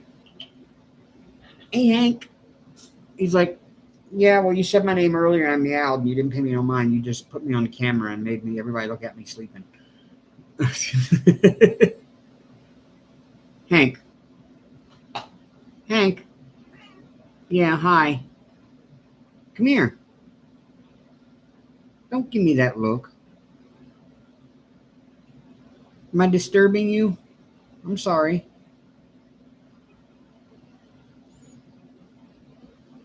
He's giving me this look like, why did you call my name? What do you want? If you don't tell me what you want, I'm going to come pluck your eyeballs out. Hank.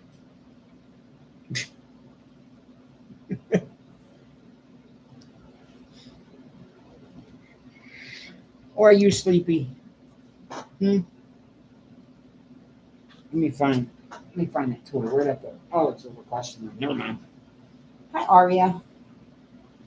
Hi, pretty girl. Oh, come here. Oh, come here. I know, you were comfy too. I know. Here you go. Here's Aria. Oh, here comes Hank. They're both scratching at the same time. That's funny. There's Aria. There she is. Hank. Hank's looking out the window now. He found something that's interesting him outside. Here comes Aria. Hey, baby.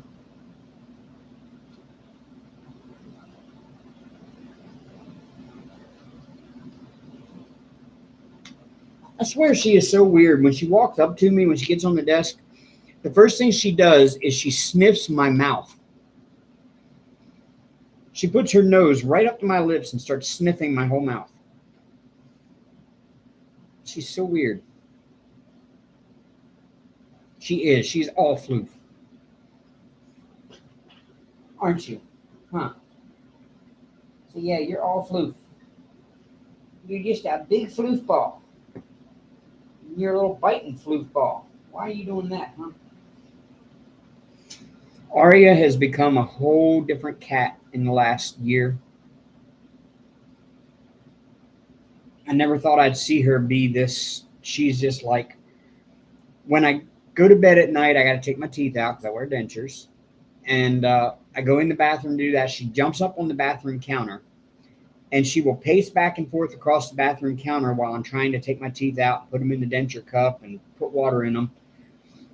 And she's jumping up and putting her front paws on my chest and making biscuits while I'm trying to do this stuff and pacing back and forth, meowing. And then as soon as I get done there, I usually go straight into the bedroom and lay down in the bed. And she runs to the bedroom and jumps up on the bed before I can get there. And then I sleep on my right side usually, so I sleep on the right side of the bed. And she will pace between me and the edge of the bed while I'm laying there, just back and forth the whole length of me, and just paces back and forth and stops every so often and makes biscuits for a little bit. And then I've never seen her do anything like it. Hank is scared to death to go in the bedroom because she has made that her domain. That's Aria's domain. She will rip Hank a new one if he goes in there. So he doesn't go in there. He just sits at the door. He will not go through that damn door into that bedroom. There's Diamond Queen. Hello, Beth. You are alive.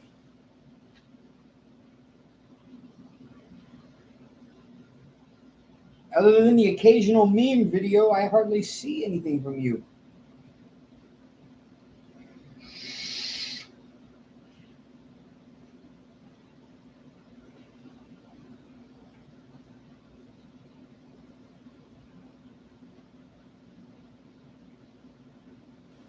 But I can't say much because the crew we normally hang out with hasn't seen much of me either in the past week. I need to be a better friend. Speaking of, I almost forgot. I need to check my email. I bet I might even missed it and not even paid attention. I signed up for the Great Lakes Escape, y'all, retreat, and I didn't get picked in the lottery thing to get my name on the list, but I was put on the waiting list. Was told there's 26 on the waiting list, and last year they at least had that many. They went that deep on the waiting list. So I need to check my email and see if I got moved up out of the waiting list. And if I did, I need to get them paid.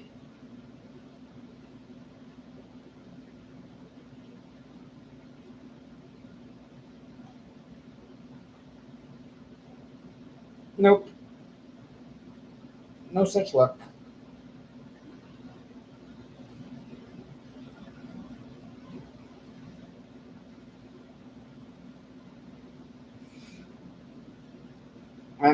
I'm thinking I may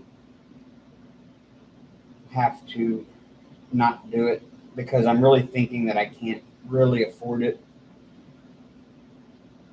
Even with the easy way to pay it, that money could be better spent here getting things ahead or being used to live on.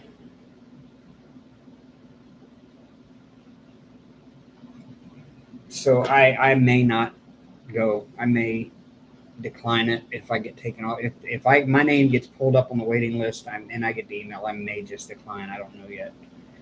I really wanted to go, but like I said, I could afford it. Like I could afford to pay for it. It would just leave me a little shorter than I'd like to be here. Now that I'm looking at my finances and I realize everything is caught up, and it's not very good way to try to save money because I need to save lots of money for 2026 when I go do the Appalachian Trail with Jordan. So I've got to save a lot of money between now and February of 26.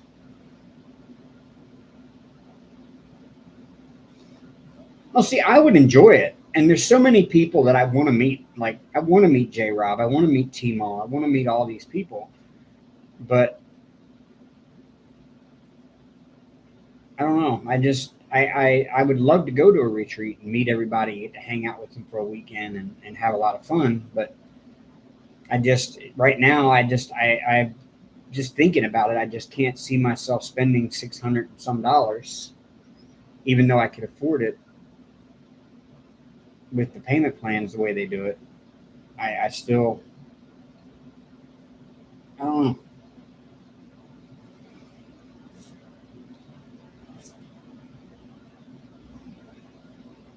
Yeah, it is a lot of money, but you ought to see the place that they've got for it, when you understand that they're feeding you 3 meals a day, that covers the cost of 3 meals a day, your room for 4 days, um, plus the money they had to spend on, all of the swag and everything else. It kind of makes sense why it's that much per person.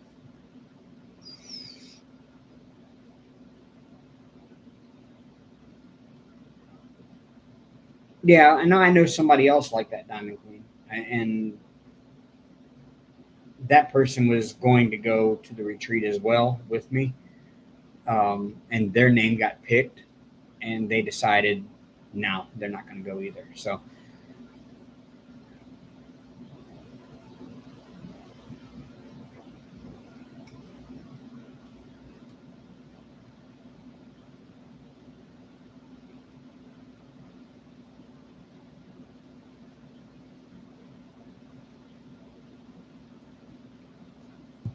Um,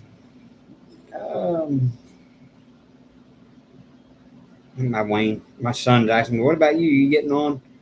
Uh,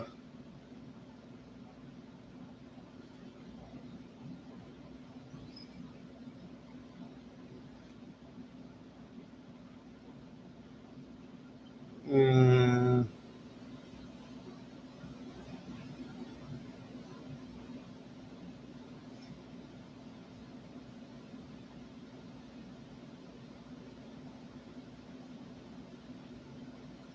all right.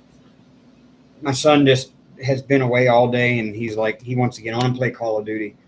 So he's like, text me, "You getting on, Dad?" So you got the whole group. Like we've got a whole group of us that are kind of in the North Mississippi, North Alabama, Southwest Tennessee area, and we all get together on there. But they're all still part of the bigger clan, nationwide, worldwide clan that we're a part of, the Rebels. The Rebels Gaming, I think the Rebels Gaming Clan is what he's calling it. We got well over 100 members. Yeah, it is a lot of money. Yeah, so like I said, I don't know that I can justify spending that much money when, even though I'm ahead here, it would that money would be a cushion for me if I was to keep it here instead of sending it away to go to a retreat.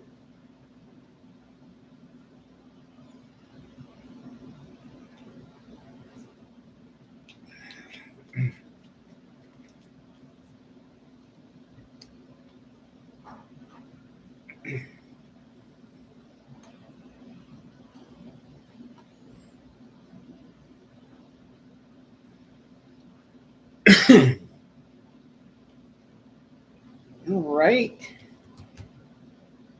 I can dump this color back in the tray or back in the container because I don't need it no more. Get down there.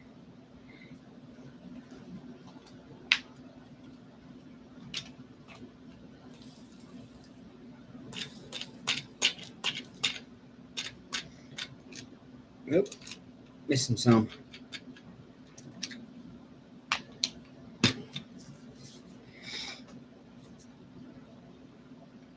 When I sit here and think about this, I think about I put these drills in this container 4 years ago.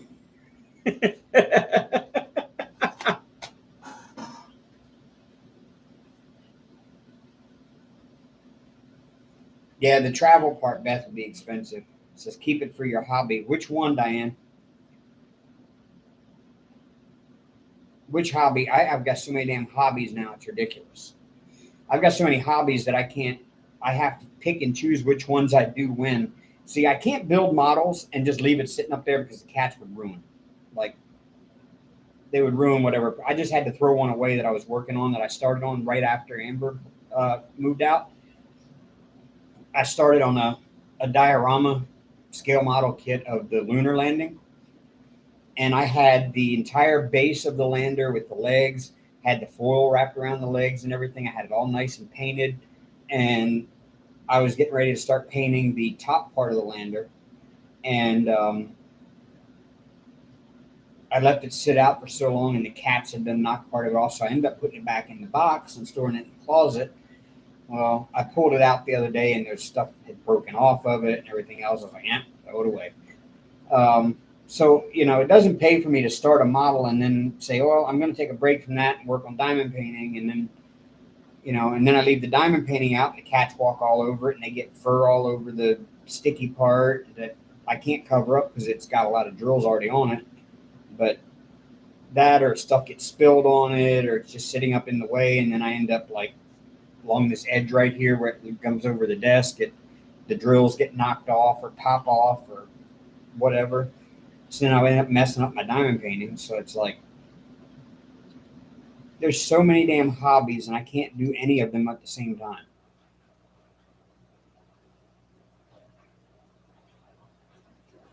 I don't need to invest any more money in diamond painting. If I was to show you this closet, I mean, I don't have it the way some people do with their stashes, where everything's in boxes and stacked up, and no, I take everything out of the box. I only save, like on the Diamond Art Club boxes, the only thing I save is the sticker part where it shows what the image is on the front. I save that part of the box. The rest of the box gets thrown away. They get hung on hangers in the closet, so they're nice and neatly arranged like that. Um, all of the drills are kept in a big underbed tote, one of them big long skinny totes like it's made for like wrapping paper or whatever, but it goes under the bed. All of my drills for all of my kits are in that. So everything for that is like stored away in a smaller space, but I have lost count of how many I have hanging in the closet. I mean, I know when Amber was here together, we had well over 100. She took all of hers with her, but I still have, I'm going to say at least 70 of them hanging in the closet waiting to be done. So I don't need to spend any more money on diamond painting. I really don't need to spend any more money on models, because I've got the whole top of my closet in there. There's probably 20 model kits up there for me to work on at some point. And so I don't need to spend any more money on those. The only thing I need to spend money on for models is maybe different paints, stuff like that I can put money into. No, the money that I think I'm going to save, I'm going to put in the bank and save it, because I need to save up $6,000 to $8,000, possibly even more if I can, to do that Appalachian Trail hike in 26.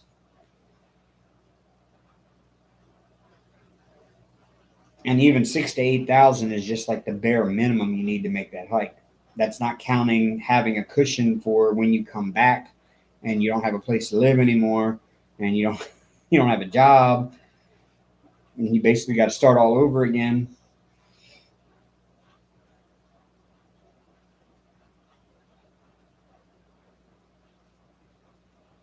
No, I doubt I'm going to sell any of them, Diane, because they all mean something to me. Like, I don't just randomly buy it because, oh, that looks pretty. Oh, that looks pretty. Um, I don't randomly buy them for that. They all have some kind of a meaning to them for me. Like, I've got a lot of Star Wars ones. Um, the Hank custom, of course. I'm going to get an Arya custom done as soon as I can get a decent picture of Arya to use for it.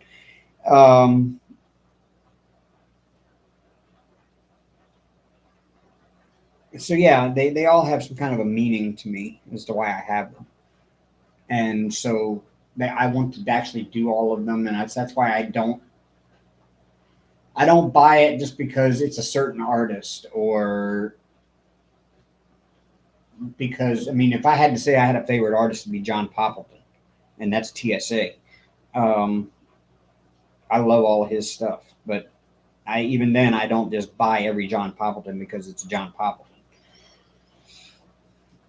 So I'm not one of those people that's always checking my email for Diamond Art Club emails to find out what they're bringing back into stock, or what they're releasing, or what limited edition item is come back in, or whatever. Because just it doesn't appeal to me to do that. Because most of Diamond Art Club stuff I've got no use for, to be honest with you. I mean, every now and then they put something out that I like, and even then I have to consider, do I want to buy that? Do I want to pay that kind of money for that, or could I do without that?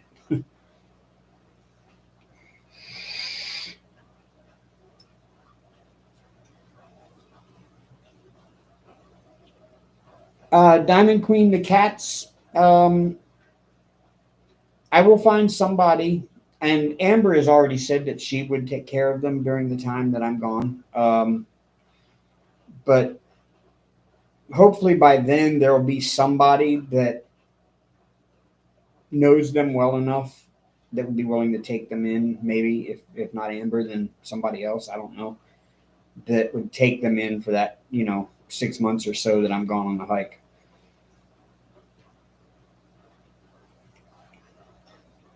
See, when I originally planned to do it, Amber was still going to live here. Her and her mom were still going to live here, so the cats would have stayed here, whatever. I'd have just been gone for 6 months on a hike and then come home and gotten right back into life again.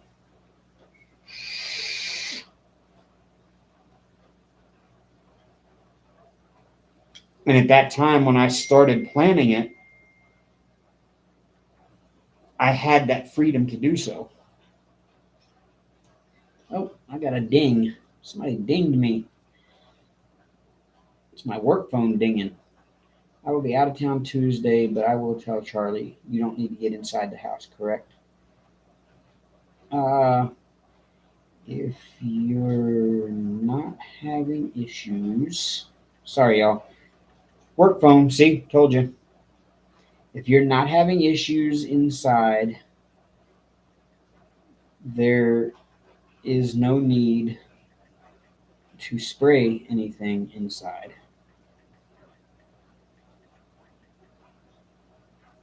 So I can do outside only, and you will be protected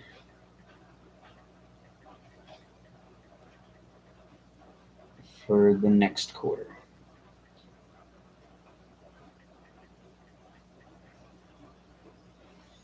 There we go. See, that's my job. All hours of the night on Sunday nights, even. Yeah, this hobby does cost a lot. Yeah, and like you said, Chantel, yeah, I mean, I did that in the beginning too. I was like, ooh, I like that one. That one's nice. I like that one. But really, it didn't have any kind of meaning to me whatsoever. It was just something that I thought looked nice. But then I got to looking and I'm like, what am I going to do with all these ones that I just thought looked nice? They're all like bigger, I don't do tiny diamond paintings. I just don't do small ones. And I mean, I've got some smaller ones, but they're like smaller diamond dots partials. They're like Star Wars stuff, whatever. Um, I've got some small ones that were sent to me as part of like a promotional deal, where somebody said, hey, do you want to buy these and we'll reimburse them to you? You show them on your channel type thing. And I showed them on the channel and I just hung them up and I'll never probably do them. I mean, but they're pretty. It's like, I've got a whole set of cardinal paintings. They're cardinals, four of them. They're four small cardinal paintings, like 30 by 40s. And they're really pretty. Just, what am I going to do with them? If I actually, what I really need to do is more Christmassy ones, because I have zero Christmas decorations other than the big nativity scene that Amber and I did from Diamond Dots. I've got that, and I've got a little dancing Santa Claus that y'all have seen in the channel before. I've got a little wire Christmas tree. It's a little abstract wire Christmas tree, and Starry Night Santa painting that goes up on the wall. And I take the Hank astronaut picture that I bought down, and I put it up there instead. Put the Starry Night Santa there instead. But otherwise, that's all I've got for Christmas decorations. I really, if I'm going to be doing any or buying any, I should be buying Christmas ones and doing those all throughout the year, one year, just to have enough Christmas decorations to put up all over the place. But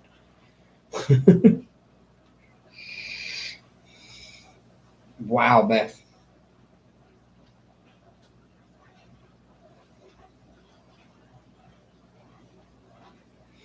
Yep. And that's why now it's like I buy thinking of who am I going to give this to before I die?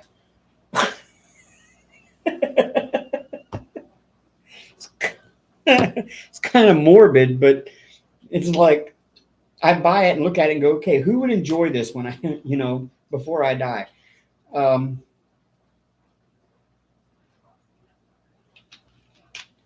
the big castle's going to my daughter-in-law. I've got to do another one for my other granddaughter, Evelyn, because I did that big Lisa Frank unicorn one for her at 70 by 70, and they hung it up in her room, and she was still really little.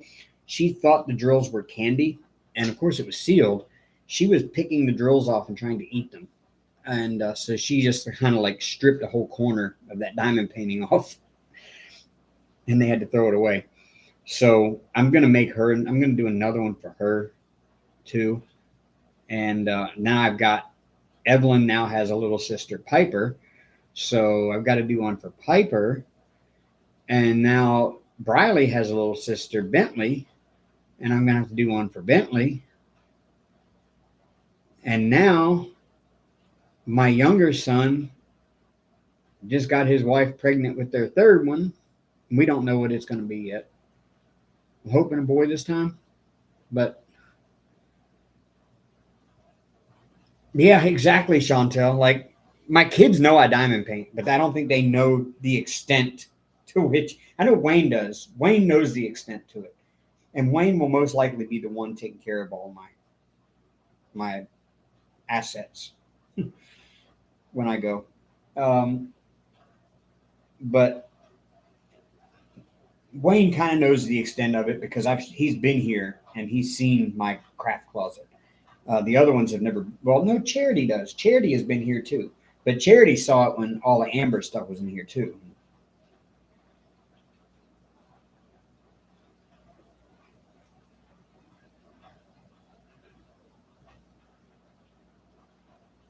Yeah, diamond painting assets. Yeah, my diamond painting assets, my computer equipment assets, my electronics assets in general. I've got a lot of electronics stuff. I've got tons of Xbox games, tons of DVDs and CDs, uh, my Xbox, my guitar, my amp,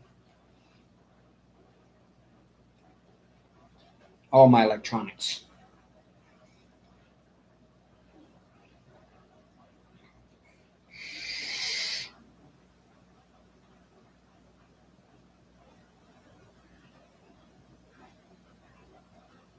All right, y'all. It has been 2 hours. The pens, the trays, the guitar. Yeah, yeah. The pens and trays. I guess whoever gets all the diamond painting stuff gets the pens and trays. It just comes with, or they could just sell it all on Facebook Marketplace and have make one hell of a bit of money off of it. Oh God, I don't have that many, Chantal. That's nuts. Um, I've probably got a couple of hundred at the most.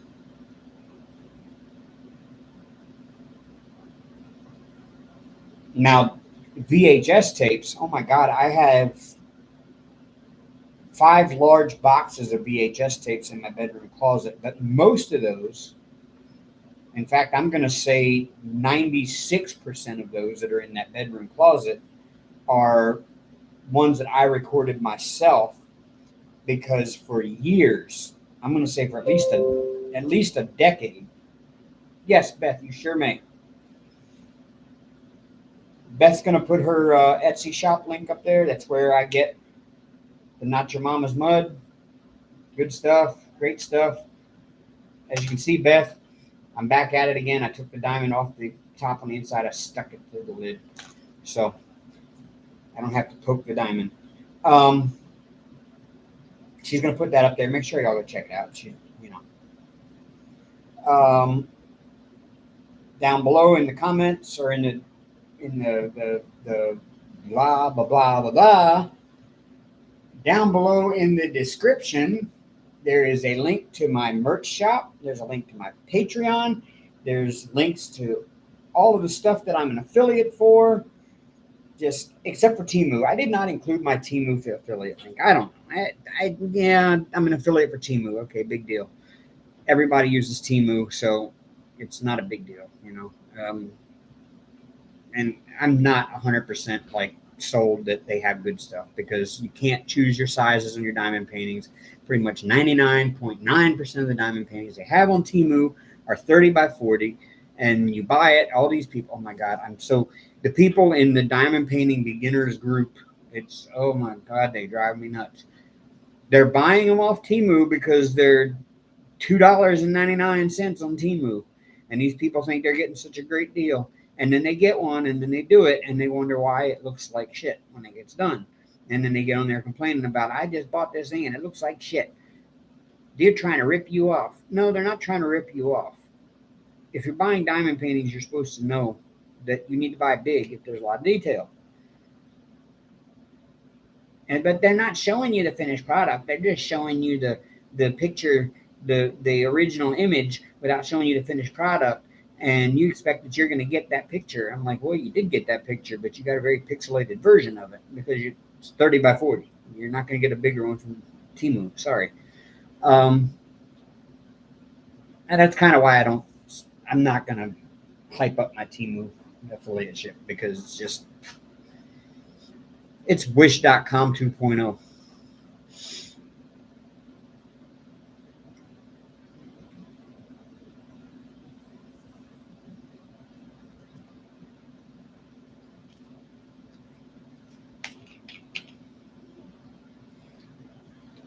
Yes, thank you, Odd. Thank you, thank you. And again, I will show y'all. Check this out.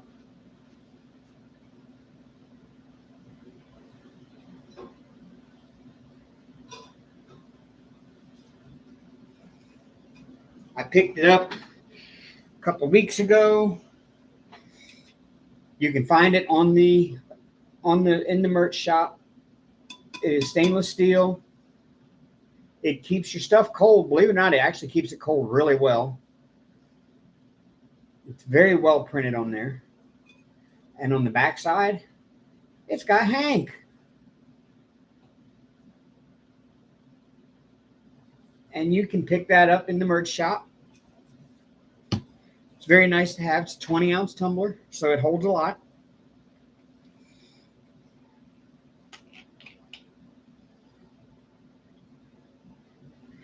Diane, Beth doesn't scent hers as heavily because she has a sensitivity to some of the scents.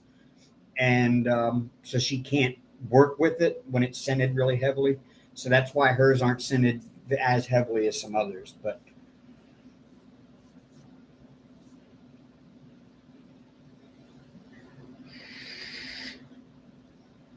thank you. Like I said, that's up there on the first link that I put up there. That is my merch shop, and you can pick that up along with T-shirts and mugs and travel totes, hobby totes. Like if you're going somewhere and you want to take your diamond painting with you, they've got tote bags that have my logos, have pictures of Hank, has an I Heart DP, which I think that is the coolest thing in the world. The I Heart DP shirts. Pouches, phone cases. Yes, iPhone cases and Samsung phone cases of different grades and qualities. We actually have tough cases there. Have magnetic tough cases that work with magnet mounts for your car. So they've already got the magnetic part built into it. It's all kinds of neat stuff. T-shirts, hoodies, jacket, totes, iPhone cases, stickers. Got stickers.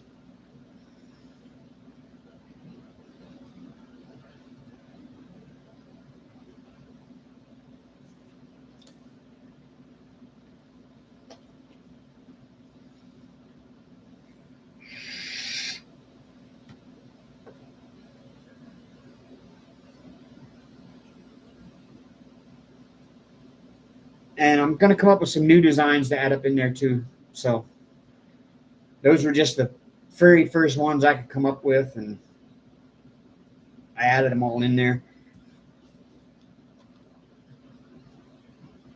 But all right, y'all, it is 2 hours, 15 minutes.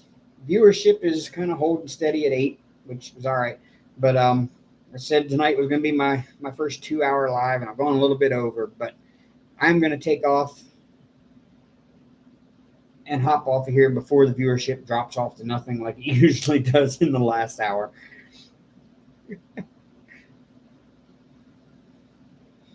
So even though it's tough to say it this year, roll tide, y'all. Rock on.